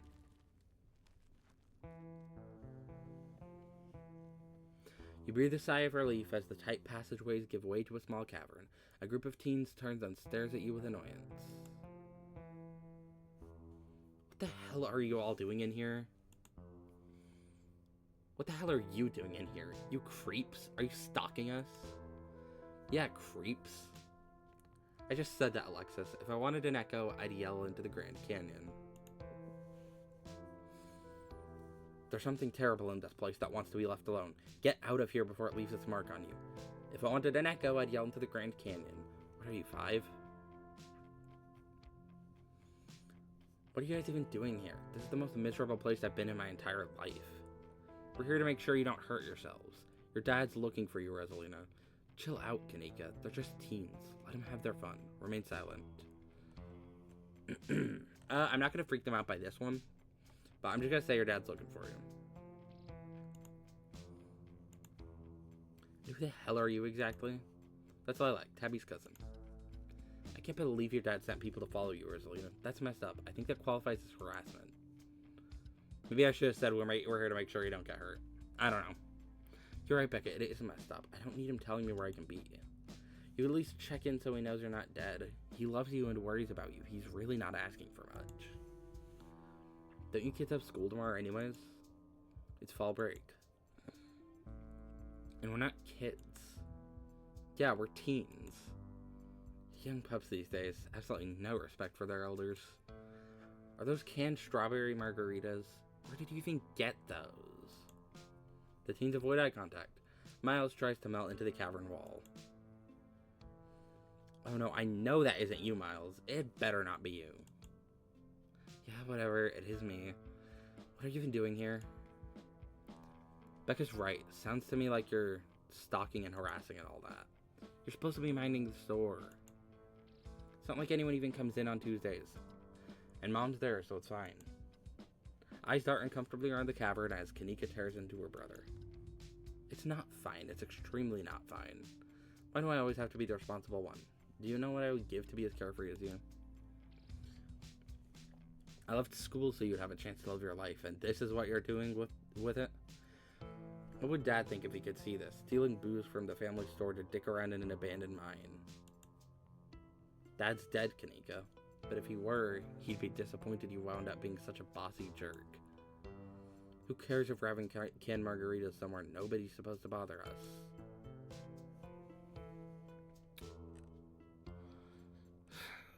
Alright, Miles, don't try and twist this around on your sister.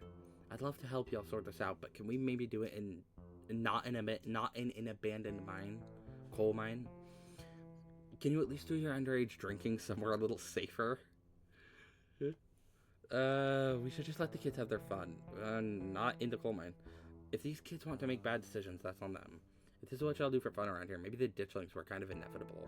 Remain silent. Next one. I'd love to help y'all sort this out, but can we maybe do it not in an abandoned coal mine? Oh, and what are you, an expert on mine safety? They only abandoned this place because there wasn't enough coal left to bother digging anymore. My dad told me, and he's an actual foreman at the continuous mining facility, so he knows what he's talking about. Wait, I thought your dad was a charge hand. No, Alexis, he got promoted last month, and he says this place is totally safe and we can hang out here anytime we want. Becca's dad's right, though. Check out how sturdy this place is. Oh my fucking god. Yeah, okay. If this caves in, that's your fault. Oh, was that the knocking we were hearing earlier? One of these days I'll find a real Tommy knocker. Oh my god, Zane, cut it out. Jumping up to hit stuff is extremely 8th grade. No offense, Rosalina. None taken. The other 8th graders are totally immature. Not like you, Rosalina. You're chill, and smart too. Quiet, all of you. I don't care where your dad works, Becca. This place just isn't safe. Just because these old timber struts have stood this long doesn't mean they'll stand forever. True. I'm not listening to what some sad 20-somethings have to say about where we're allowed to be. Oh my fucking god, there's gonna be a cave-in. This is fucking stressful. There's going to be a cave-in, and that's what this big chapters event is going to be. Hey, I'm not sad. Where'd you get that idea? My Stella can't possibly be sad with me around. How absolutely rude. These pups need to learn some manners. Love you, Gretchen. Always making perfect additions to the conversation. Running a clickbaity YouTube channel where you run around in the woods chasing nothing is extremely sad. How fucking dare you? I'm with Gretchen on this one. How fucking dare you? Anyways, Rosalina isn't going anywhere. She's better off here than at home. Yeah, tell them about where you have to sleep, Rosalina. We've been living in the library for the past couple weeks. Dad says we can't stay at our house. I mean, it's reasonable if there's been hauntings at the house. They've got a hot plate and a couple of cots in one of the back rooms. That's actually a pretty sick setup. No, it isn't, Zane. Rosalina deserves better. Oh no, this is about your house being haunted, isn't it? Give it yourself. Being haunted. No. Oh. Oh my god, did my dad tell you that? Actually, Pixel told me.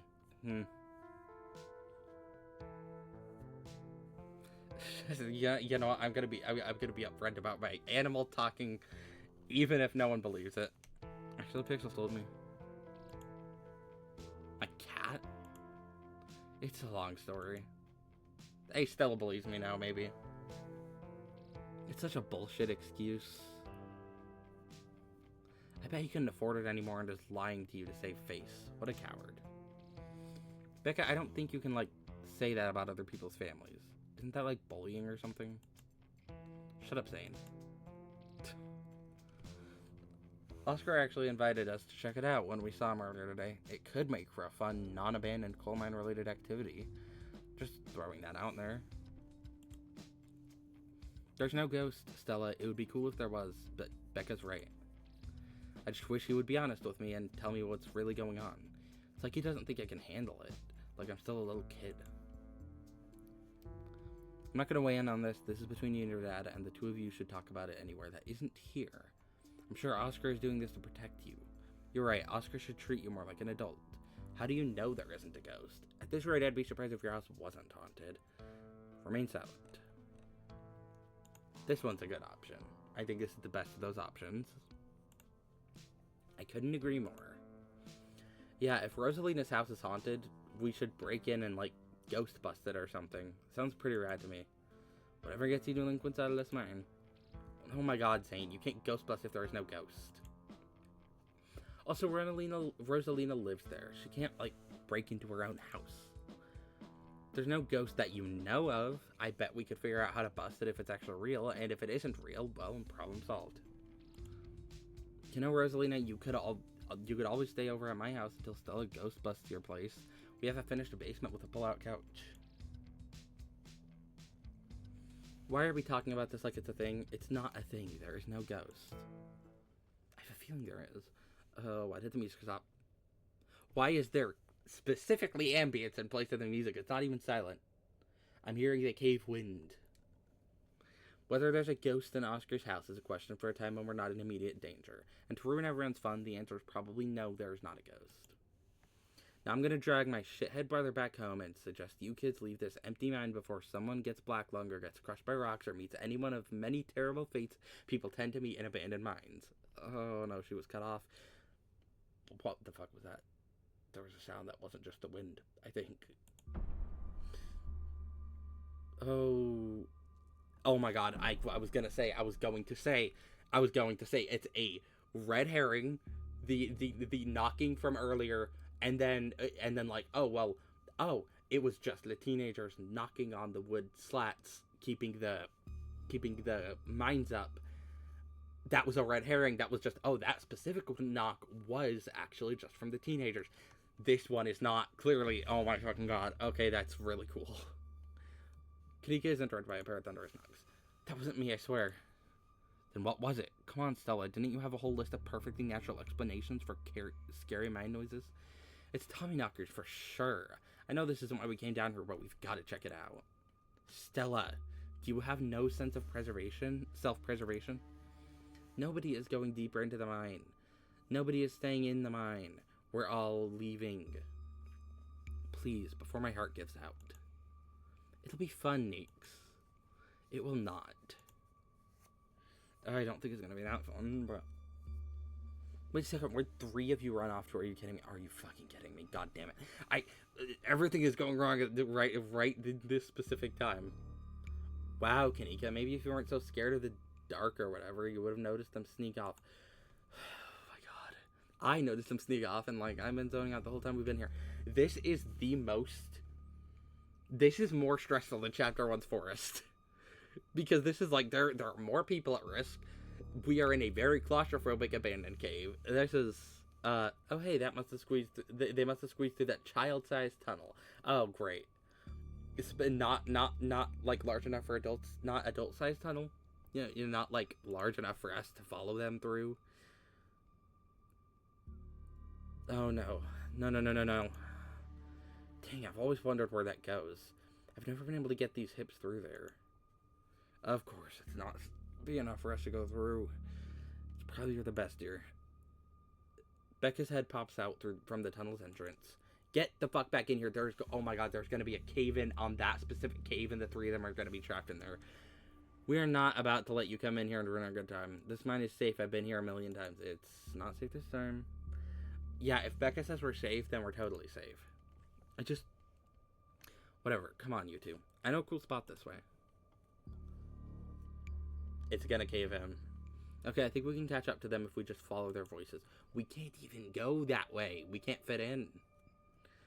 Do you want to take these two out of here while Lilac and I track them down, Neeks? Look, I know I've made a bit of a fuss about not liking this place, but I'm not about to leave you two alone down here. What if something bad happens and I'm not here there to help? Or what if you run into something totally normal down here that you think is a ghost and I miss out on my chance to figure out what it actually is? Oh, she's staying with. Nice. Alright, knuckleheads, if I don't escort you two out of here myself, can I trust you to actually leave and go home? Yeah, sure. I could never fit in that tunnel anyways. They have crossed a barrier that I cannot, so my time here is up. But only because Stella promised me a ghost hunt tomorrow. Whatever. I still have to do my dailies anyways, and the service down here sucks. Good. Now go. Miles and Zane quietly head back towards the entrance. Alright, let's get this over with. What's the point of going after them? They don't want to listen to us. We could all just leave. Do I have to come with you? No, I want to go with them. I'm not going to use those. There's no way around it. I can feel the depths call out to us, and we are destined to answer their call. Alright, let's do this. Let's choose the mystical option. That one's the fun one. Please save the spooky one-liners for when we are someplace that isn't here. That's a fun option. We can get coffee at Winnie's once we're all out of here. My treat. You and Kanika exchange a glance as Stella ventures forward. Venture deeper into the mine. As the three of you move deeper into the mine, you hear echoes of conversation bells across the walls. I guess this makes sense because also, like, there is probably a way, like, those two tunnels probably connect the one they went through and the one we're going down right now. They probably connect somewhere. I doubt it's just like a dead end that they're in. Becca, why are we doing this again? We could get in so much trouble. We're doing this because I'm not about to take life advice from a YouTuber and a dropout. Well, that is so uncalled for. I didn't drop out. I don't need some water apparently. Hold on.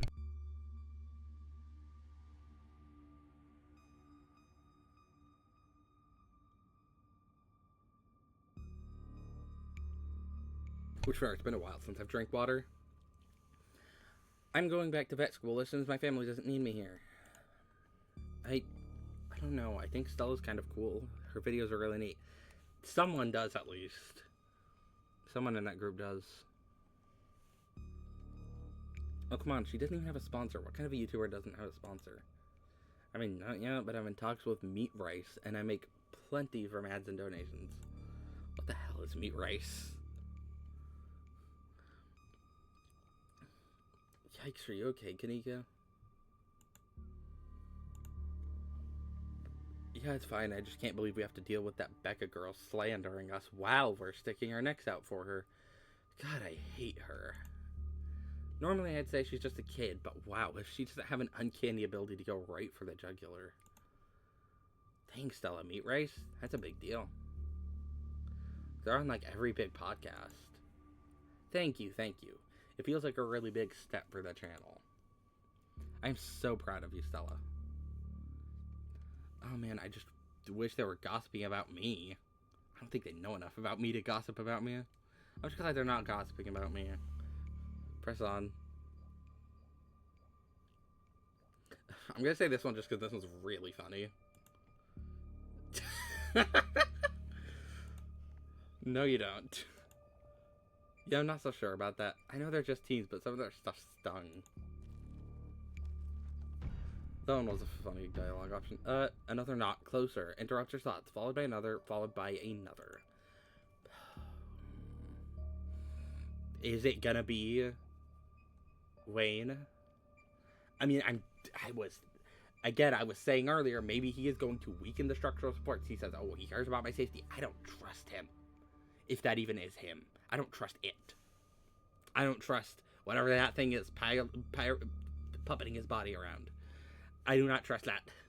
I do not trust that he cares for my safety. I do not trust that he is actually out for me and good. Yeah, it's not just you.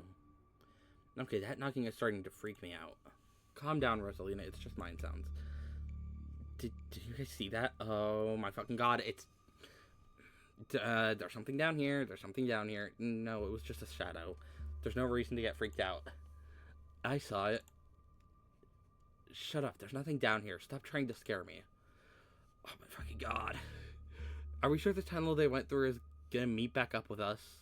Also, yeah, the tunnel is getting tighter by a lot. This is not the same wide tunnels we entered in. Those were not that bad. This is worse. What did they see? What if they're the ones doing the knocking? What if this is all just terrible pick? I don't think so. I think that was a red herring. Tommy knockers. Those poor kids. I knew coming down here was a bad idea. I can't believe they're making us do this. They better get grounded when this is all said and done. We're getting closer. Let's keep moving. Keep going. Are we sure that tunnel they went through is going to meet back up with us? Yeah, I was going to say, are we sure? Do we know? I mean, we still have the other voices. At the very least, we're all still heading in the same direction. Oh my god, we're going to be heading in the same direction, but in parallel tunnels. And we're going to hear something. We're going to hear them, like, run into something, but we can't get through because our tunnel doesn't actually meet up with theirs. Oh my god, okay. Alright, oh my god. Maybe that's a possibility. I like trying to predict what's gonna happen. What did they see? Tommy knockers. Tommy knockers aren't real, but there's a reason people think they make those sounds. And it's not a coincidence that the whole Tommy knocker myth is tied to mind collapses. I know, it's mind collapses when it's gonna collapse. Those poor kids. Is it too mean to call it all karma? They've been making fun of us all night. Yeah, fair. At least now we'll probably be able to get them to leave. We're getting oh, that removed all of my options. We're getting closer. Let's keep moving. I guess because the other stuff was like, oh, they suck. I hope they get grounded and stuff like that. Like, that was more directly tied to my thoughts about the situation. So I guess it's like, oh, I picked one of those and the others all go away. Yeah, right. True. Fair. Alright. Let's see what's down here. As you progress deeper into the mine, the knocking grows more frequent. It's still distant, but it's much louder than before. The tunnel ends abruptly in front of you. A century-old ladder is the only way forward. Oh, one of the rungs is gonna snap. It's wooden. It's a ladder. It's old. It's gonna. This is the thing that happens in games or whatever stuff. People use a ladder, and one of them comes down and it snaps. In the darkness behind you can still hear the echoes of terrified teens, their panicked arguing bouncing down the pitch-black corridors. The pit radiates rage, a white-hot anger. It hates you, but at the heart of it you can sense something else. The quiet hum of a darker presence. The heart calls to you, desperate to be witnessed. What the hell does that mean? Lord, tell me we aren't going down into that deep dark hole. It doesn't smell right. Well, it looks like the only way forward is that pit, and it sounds like there's somewhere down there. I've never been this far in. Looks like a death trap. Are we sure we should go down there? You can wait up here, Neeks. I don't think I can climb down and hold Gretchen. Alright, I'm not going to argue with you. That ladder looks older than all of us combined. Good luck. Alright, so at least Gretchen is probably safe. Probably.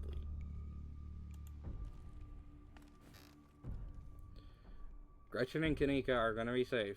Me and Stella, though, I don't know. I've got my paws crossed for you two. Follow Stella down into the pit. You walk to the ladder and climb down. Stay safe, Lilac. I will try my best.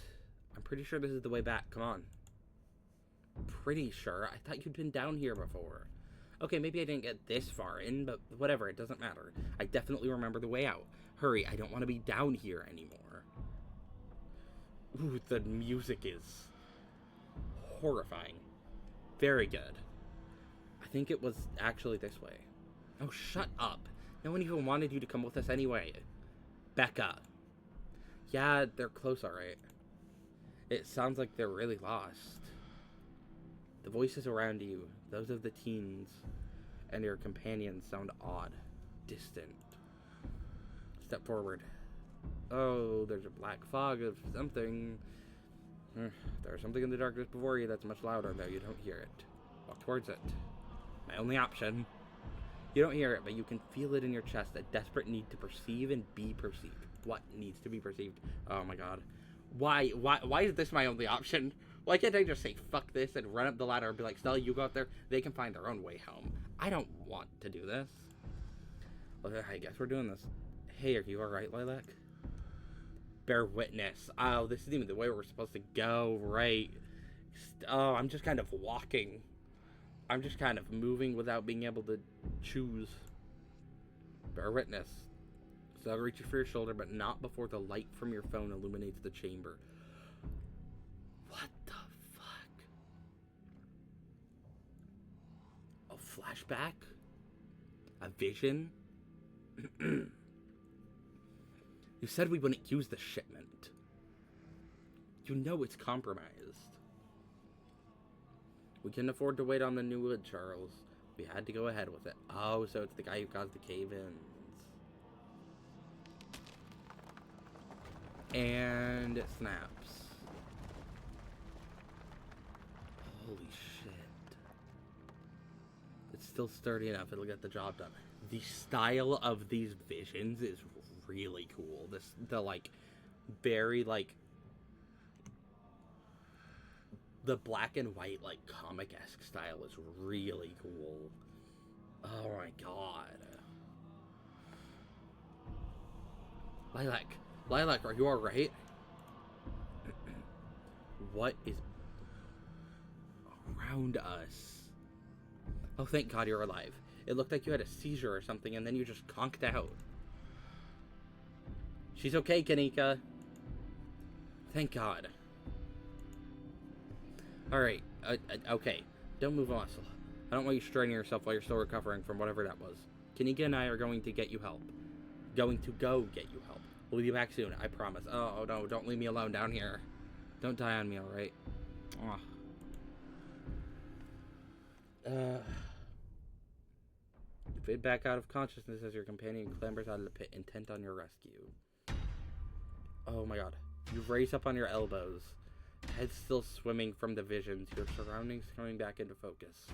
Your head throbs as the knocking continues, now magnitudes more intense than ever. Oh, wait.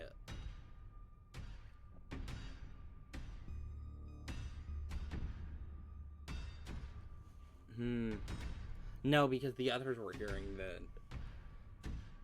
Huh. I was gonna say, I wonder if it's like, kind of the flashback is bleeding through to the real world, and so I'm just hearing like the sound of the miners before the cave-in, and then it's eventually I'm gonna hear like crashing, I'm gonna hear screams, yeah, the sounds of a cave-in.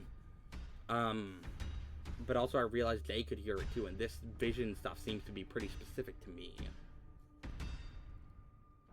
Maybe the spirits of the miners? I don't know. Does this game have...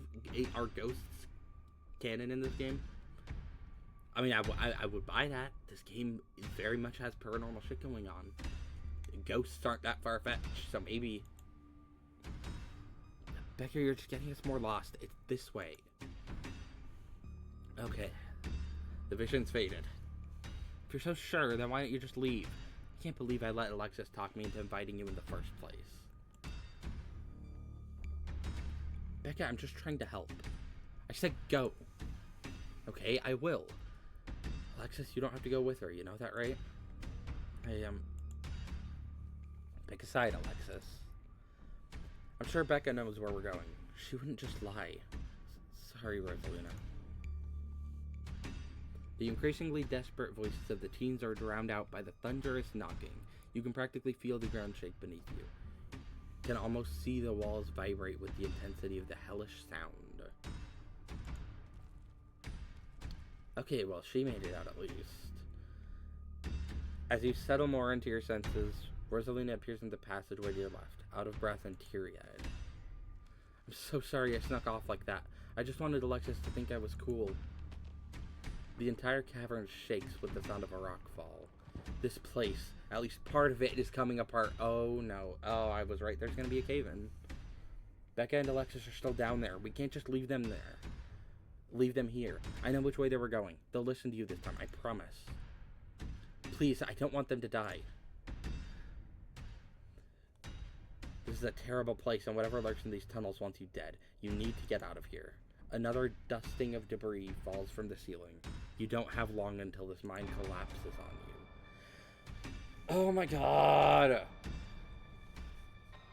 Oh my fucking god, I don't like this.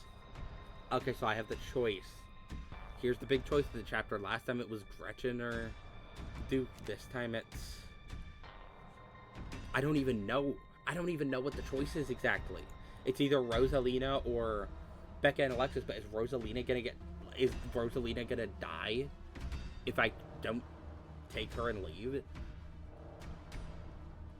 Or, oh my god. Okay, someone's going to die no matter what. I have a feeling that was the thing last chapter. Someone was going to die no matter what. That's gonna happen this chapter too.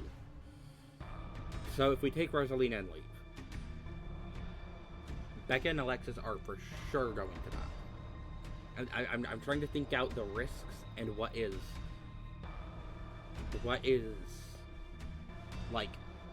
my choices are, what would happen with each choice. Becca and Alexis are for sure going to die if I take Rosalina and leave. That's clearly what's being set up here. It's not gonna, long before that caves in, those two are still lost. They are going to die if we don't leave right now, or if we do leave right now. Going after them though, what's the risk there?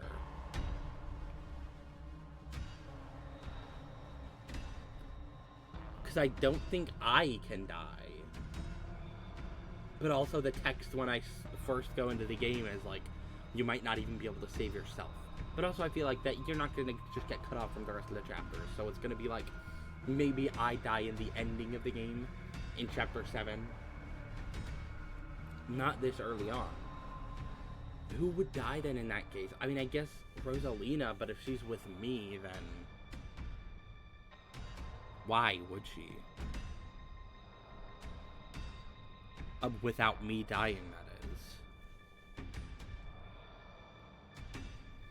is. Because the obvious thing is like, okay, well, this is a choice between Rosalina, Rebecca, and Alexis. But how would she die but me, Becca, and Alexis make it out alive? Unless she gets lost, I guess. There does seem to be a black fog around. Maybe she gets disoriented and lost. I don't know. Oh, this is fucking hard. I don't want Rosalina to die. She seems nice. But also, I don't want any of them to die. But I have a feeling I can't get all three of them out.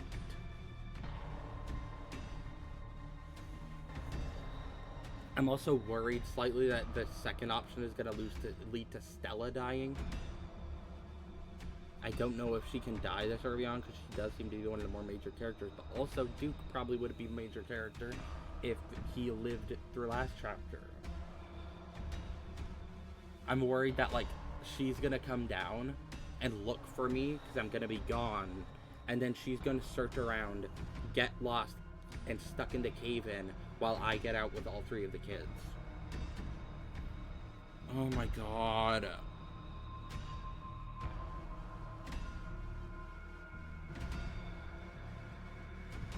What if it is Stella or Rosalina? Or, no, Becca and Alexis, or Stella.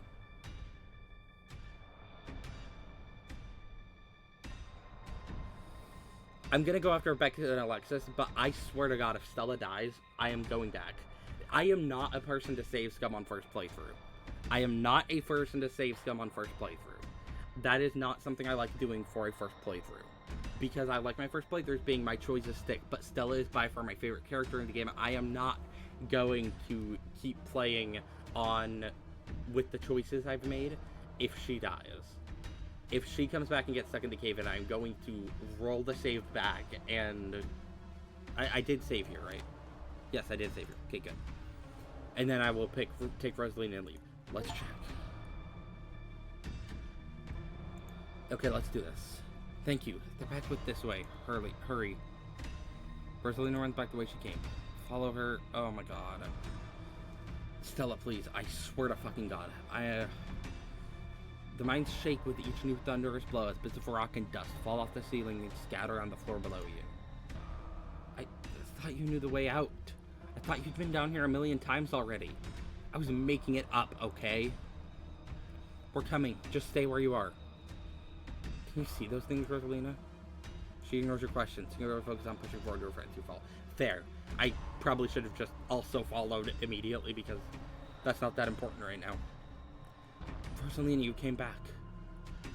I also have a feeling, yeah, I'm probably the only person who can see these things, so I don't want to die down here.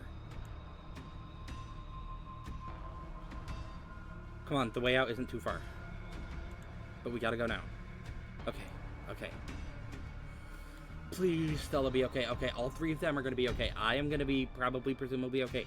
Stella better be okay. What is the sacrifice here? You don't give someone an objective. I mean, maybe sometimes, maybe this is a choice where one is objectively worse than the other.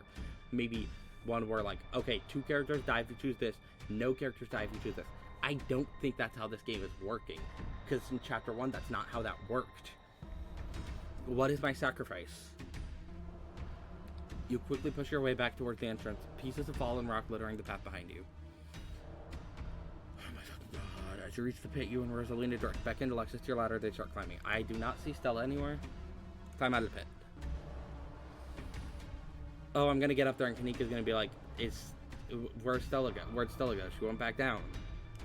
Why can't you have just listened to someone other than yourself, Becca? Okay, I don't see Kanika or Stella anywhere. I'm sorry, okay? God. Continue towards the entrance. You push forward, your burning muscles giving way to pure adrenaline. Unless I'm gonna suffer a permanent... Oh, no. I was gonna say, unless I'm gonna suffer a permanent injury that's gonna permanently affect me for the rest of the game here, and that's my sacrifice, but also I'm realizing that Rosalina's right by me. She isn't running as fast as the other... Oh my god. Maybe was this sacrificing Rosalina for them too? We'll have to see. Come on, you gotta go faster. We're almost there. I can see the entrance. Your surroundings quake as the mine collapses around you. Oh my god, okay. That's the sacrifice. Oh no. I knew there would be something. Is she still alive at least? It's just her leg, hopefully. And then the knocking fades and you feel safe, having arrived back at the entrance in one piece. What the fuck? What the fuck? Rosalina, are you okay? Clearly she's not okay, idiot. Shut up, Becca. It was your idea to go down in the first place. This is your fault. This really hurts. Oh. Stella and Kanika pop their heads through the mine entrance. Okay, they're fine. At least.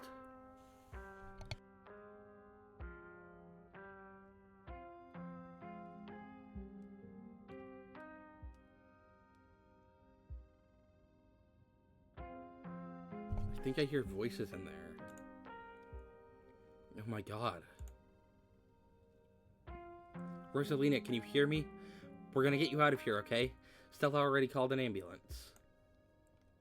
But that means cops are gonna come. They're gonna know I was drinking. They're gonna know we went in there to drink, right? Becca, that doesn't matter. If my dad finds out, he'll kill me. He can't know. Becca squirms through the gap in the boards and scampers away. Don't worry about her, Rosalina. She's being an asshole. One of us should wait by the gate to make sure they can find us up here. This fucking chapter's been so stressful. I'm gonna go get Tabby. Alright, I'll go down to the gate. Rosalina, I'm so sorry. I'll be back soon. We're gonna get you out of here and you're gonna be just fine, okay? Lilac and Alexis will keep you safe until then. Don't worry, pup. I know you're sick, but I'm here to keep you warm. Am I gonna die? Rosalina, don't say things like that. It's only the present moment. Just focus on your breath. Of course you're not gonna die. The ambulance will be here any minute. You're gonna be okay. Just keep breathing. Probably. Sorry. We're all gonna die eventually. I don't know, maybe. Remain silent.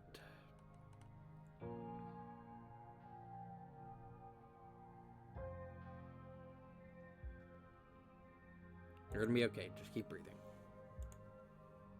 Thanks, Lilac. Rosalina's breath comes in quick, irregular bursts. If I don't make it, tell my dad I'm sorry. I'm the one who has something to be sorry about. This is all me and Becca's fault. We never should have gone down there. It's not your fault. I went down there because I wanted to. Rosalina pauses, catching her breath. Thank you, Lilac. I'm glad everyone else made it out okay. Couldn't have done it without your help. Alexis is right. You are very mature for your age. Anyone else would have done the same. I'm just sorry I couldn't do more. You should stop hanging out with Becca. She bullied both of you into doing things you didn't want to do. Whatever happens tonight, you should remember it, Alexis. And that's why you shouldn't drink underage.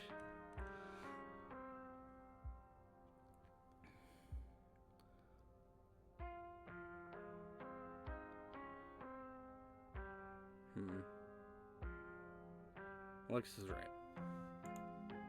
Worrying about others at a time like that, you're more brave than a lot of adults I know. It's true, Rosalina. You're really brave.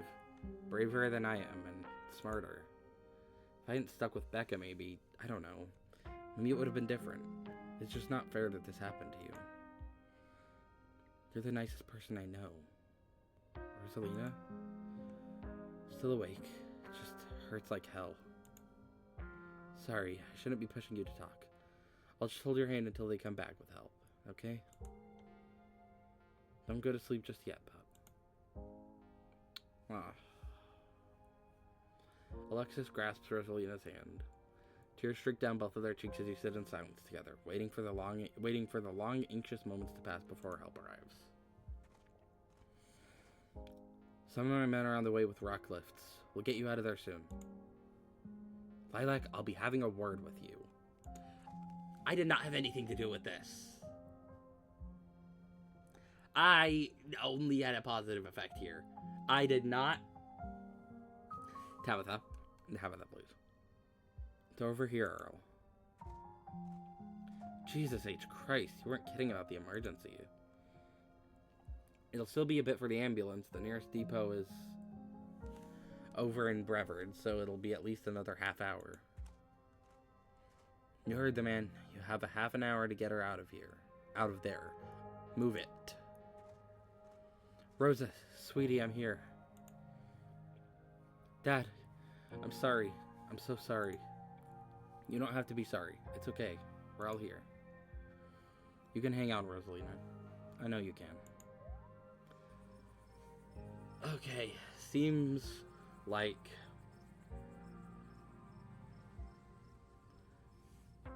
everyone is safe at least.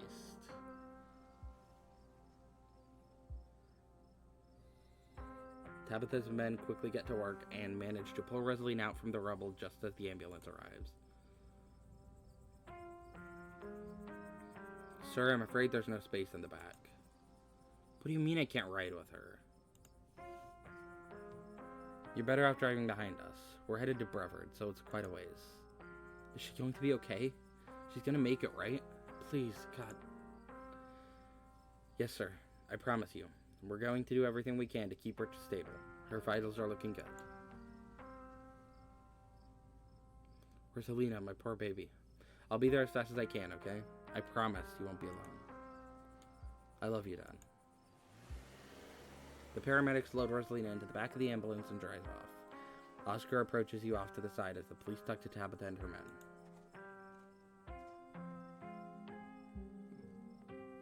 What the hell happened in there? Oscar, I'm so sorry. At least nobody died. It's like the seams of reality are fraying here. Nobody is safe. It was Tommyknockers, or something supernatural. I don't know. They brought down the mine. It was just a horrible accident. Nobody could have known this would happen. Just teens being teens. We did our best to get them out of there. What happened in there?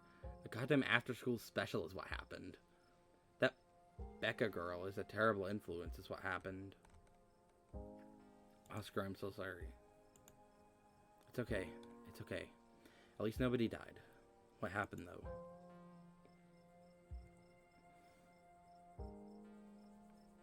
It's like the seams of reality are fraying here. Nobody is safe.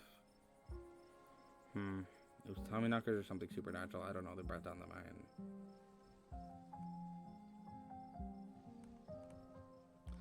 I don't know if this is gonna... I don't... See, that's what I think, because clearly something fucked was happening in there. That wasn't just... This was an accident. There was something supernatural or something going on down there, but...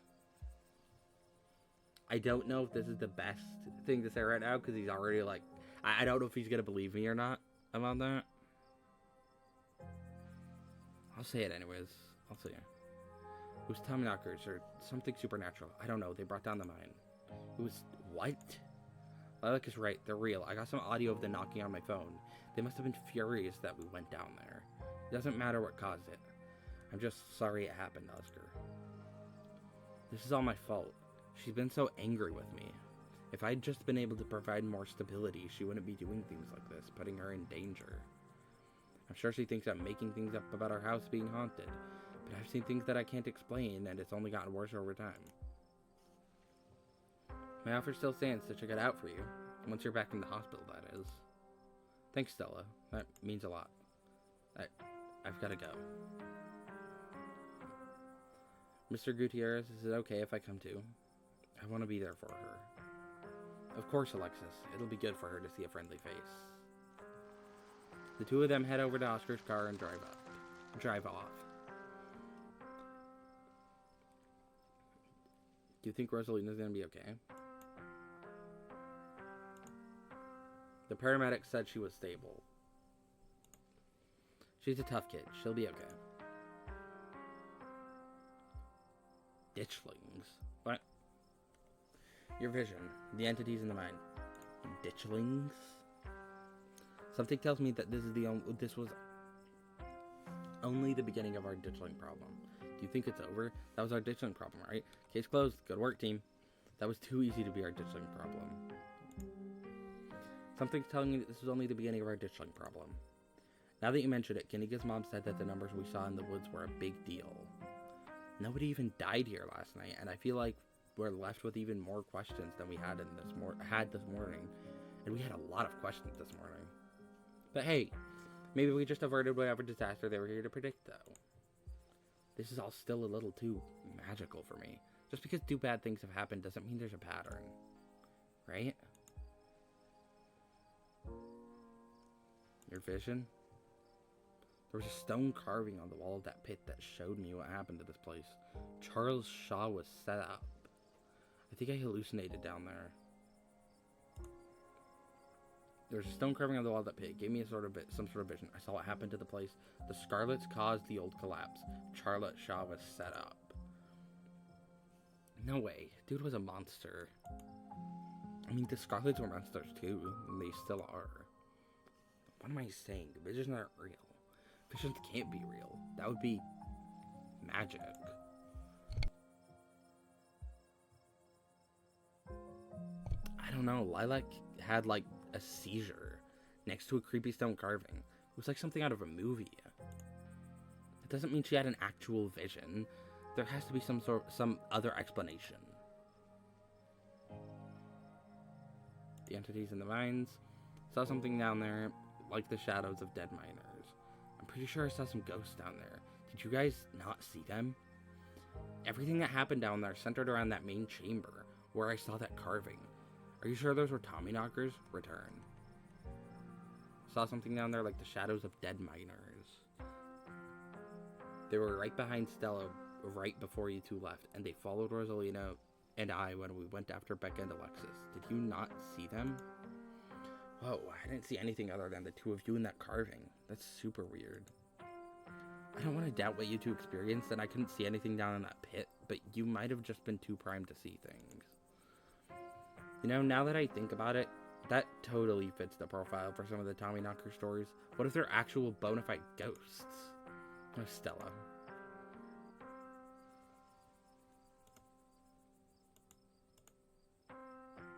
Stella showed me a photo. Weird stuff. Maybe you weren't entirely off base about the cult stuff you mentioned earlier today, but this thing felt old. You're sure those were Tommyknockers? Depends on what you mean by sure. Is anyone really sure of anything? They fit the description pretty well, and I don't know what else they'd be. I have no idea what happened in there. I need to do some reading on mind collapses, I guess. Return.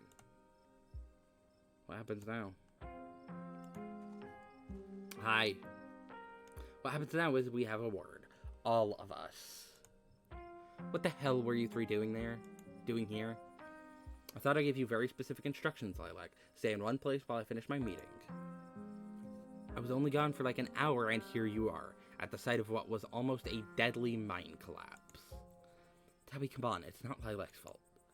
Stella is right. If this is anyone's fault, it's yours. You have an abandoned mine on your property that was barely even boarded up. It was only a matter of time until something like this happened. Are we fighting? If anything happens to Rosalina, it's on you, Tabitha Scarlet. How dare you?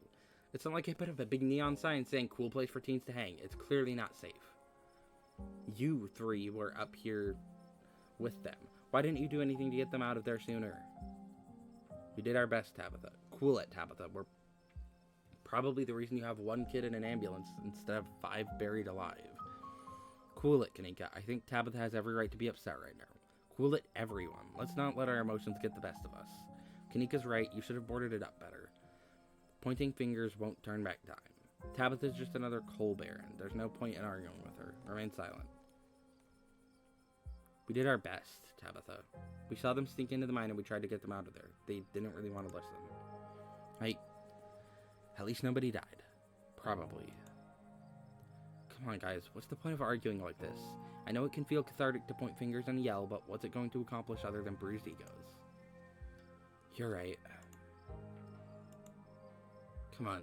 We're leaving. Now, hold on a minute, Miss Scarlet. Mind if we have a quick word with your cousin, Miss, in private? Oh, my fucking God. No, I'm not going to.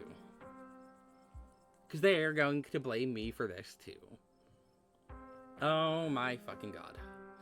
Okay, fine. Just make it quick. And don't you dare try to pull anything on her. Try and pull anything on her. She did nothing wrong here.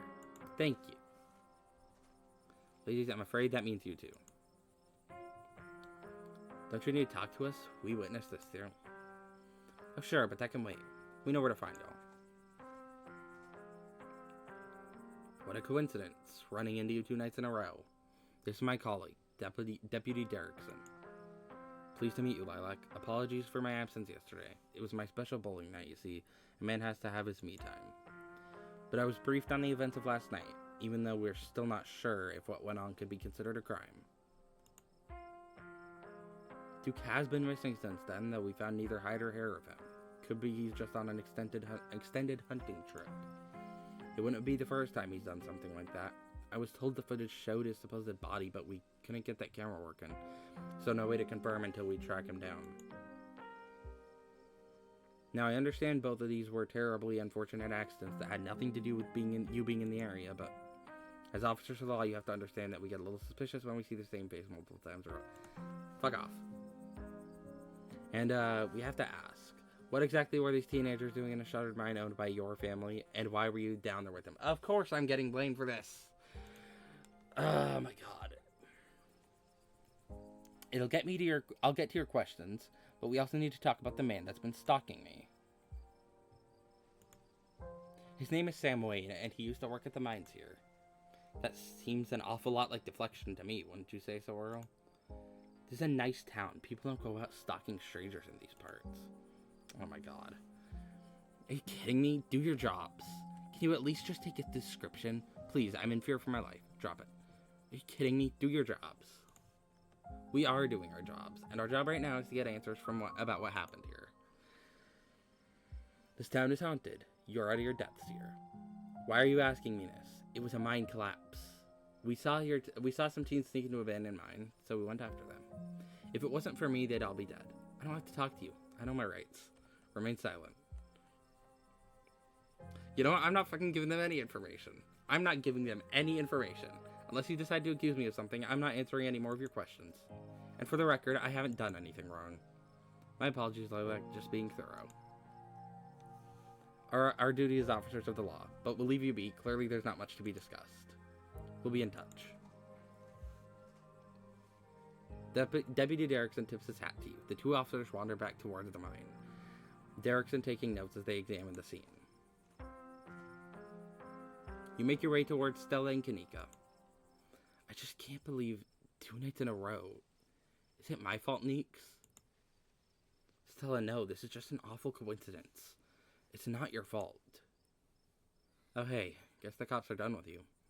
What are they gonna take you in for being present at an accident? Sorry if they give you a hard time. Small town cops, you know. Always blame everything on drifters, even acts of God, I guess. Excellent. You didn't get arrested. Now come on, let's get back to the estate. I'd like to get some rest before I have to deal with the fallout of everything that happened tonight. I'll see you tomorrow. Okay, Lilac? I'd really rather you didn't. If you're going to run around almost getting killed every night, keep my cousin out of it. Your cousin is an adult, Tabitha. She can make her own decisions. Not while she's under my roof. Come on, let's go. As if to illustrate her point, Tabitha grabs your arm, dragging you towards the car. See you tomorrow, guys. I'll text you when we're back. I can walk to the car on my own. Are you kidnapping me? Silently follow Tabitha. See you tomorrow, guys. You can practically feel Tabitha roll her eyes as she drags you to the car. Oh my fucking god, I really like that. Are you kidnapping me? Tabitha doesn't say a word as the car cuts along the darkened road. You try to keep an eye on the surrounding wilderness as she drives, wary of what may lurk behind the tree line. Smart. Smart, there could be dredgelings. There does seem to be forest around us. Sorry about today. How are you holding up? I'm doing terribly, by the way, in case you wanted to know. Why do you treat Stella like that? Didn't you two used to be friends? You and Kanika really don't seem to get along. Poor Rosalina. Poor Oscar. I don't appreciate being dragged off like that.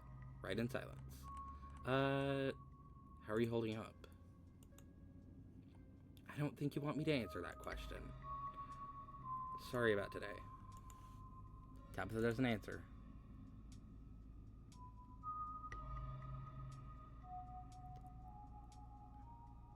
I'll drop it because any of these sounded either a pushy or just rude.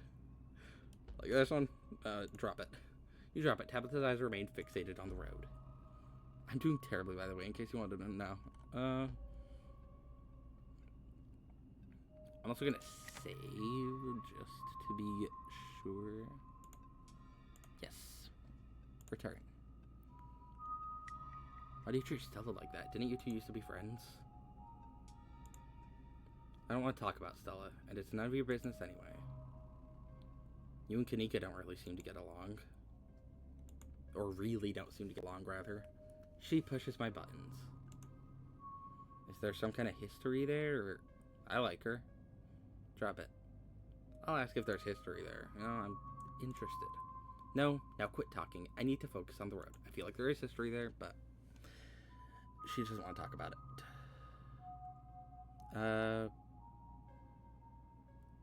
pursuing a poor Oscar. You should have kept tighter reins on that girl. I never got into any trouble like this when I was a teen, and I have Perlan to thank for it. Hated it at the time, but that strictness paid off. What am I telling you this for? Whoa, are we bonding? You can tell me stuff. I'd like to know more about you. And about Perlan, for that matter. Tabitha says nothing, mouth suddenly sealed as she fixes her eyes on the road ahead. I don't really think the parents are to blame here. I beg to differ. People who aren't ready to be parents shouldn't be parents, and clearly there's some parents at fault for this who weren't ready. Take the librarian. There are tons of people more qualified to be parents who can't even conceive, and here he is, having a kid at 19 and clearly letting her do just whatever the hell she wants. And look where that got her. Even if she doesn't lose that leg, she's going to carry what happened tonight for the rest of her life. It's not fair. That is entirely out of line. What's wrong with you? Oscar's house is haunted, Tabitha. I don't think it's fair to pass judgment. Yeah, you're right. It isn't fair.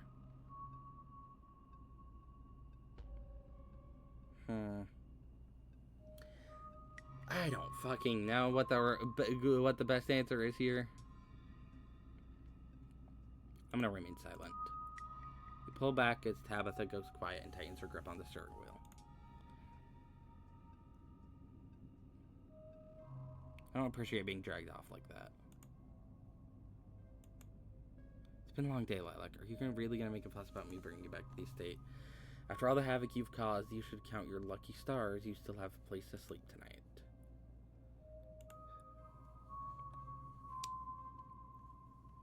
Your eyes wander back to the tree line as you and Tabitha sink back into silence.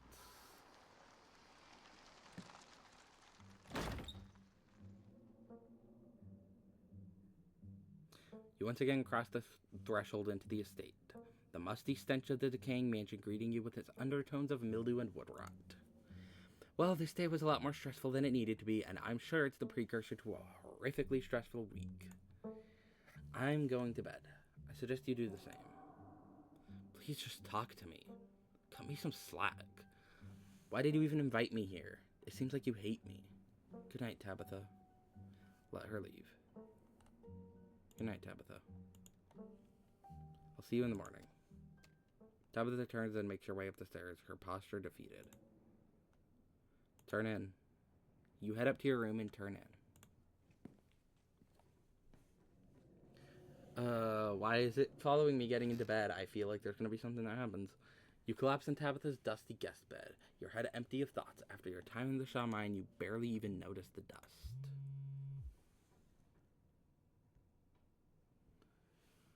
Your phone buzzes on the table. Yo, these are those things, right? Wait, what? Oh. Oh no. Kanika sends a picture of a pair of ditchlings by the side of the road. I saw them again too. I didn't fucking see them. At least the game didn't bother telling me if I did on the car ride home. I saw them again too. What the fuck happened? Oh my god. Oh my god. Another picture, this time of them staring from a tree. What the fuck? Those things are definitely not hairless monkeys or raccoons or whatever. I don't know what the hell they are. I guess there's more to them being here than the mine collapse. No way I'm sleeping tonight. Oh my god, they better be fucking okay. You think about looking out the guest room window, but at this point you're too exhausted to leave your bed. The adrenaline from this evening is finally wearing off, replaced by a creeping exhaustion that threatens to overwhelm you. Your limbs feel heavy, your eyelids slipping down over your eyes as you stare down at the ominous pictures on your phone. If it weren't for the pit of dread balling in your stomach, you would almost feel comfortable as you settle in between the covers, your tired bones sinking into the decrepit mattress. When you close your eyes, you see Rosalina's face, twisted with pain, staring up at you with tear-streaked cheeks, trapped by powers beyond her control, terrified of what her now uncertain future would hold. Oh my god, that's not Tabitha. Okay, your eyes shoot back open, your heart pounding as the door to your room swings open. Oh, hi Frofro. Just the cat. It's always just the cat. Don't read into this. The woman kicked me out. Just want a warm place to sleep. It's nice to see another living being, even one as unfriendly as Tabitha's cat. The comfort of her presence sets your mind at ease, and you finally slip into a deep sleep. Okay. Oh, cinematic time. Chapter is over. Oh my god, that one was really good. That one was really good.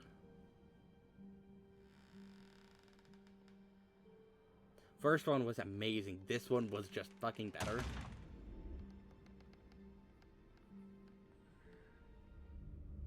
Oh my god, okay.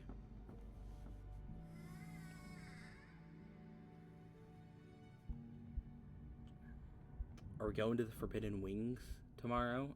Forbidden Wing of the Estate? Maybe. Possibly.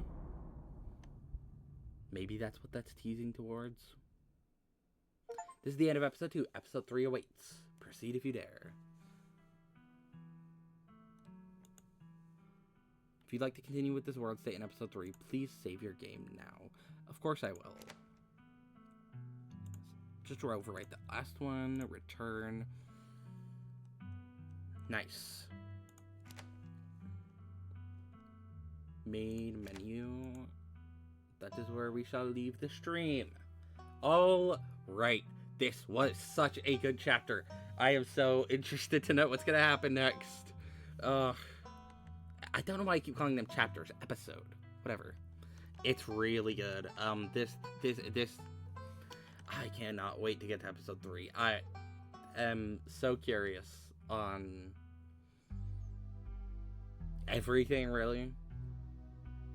I'm still curious about Wayne, if that is actually Wayne. Maybe Wayne actually did die, and I theorized it's something is puppeting around his body.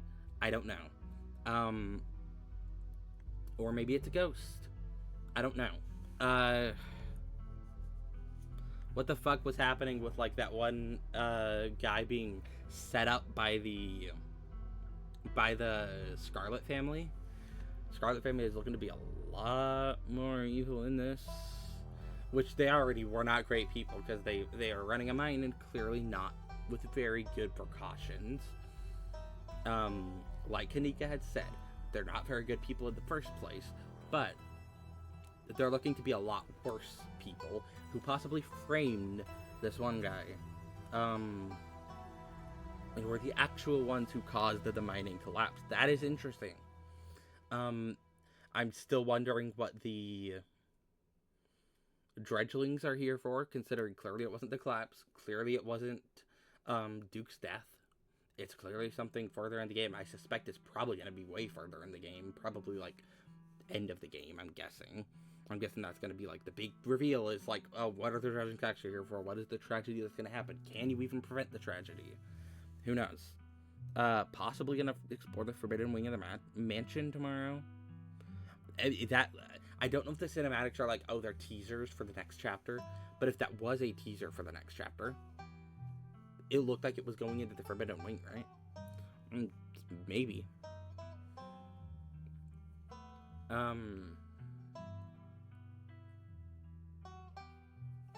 Yeah.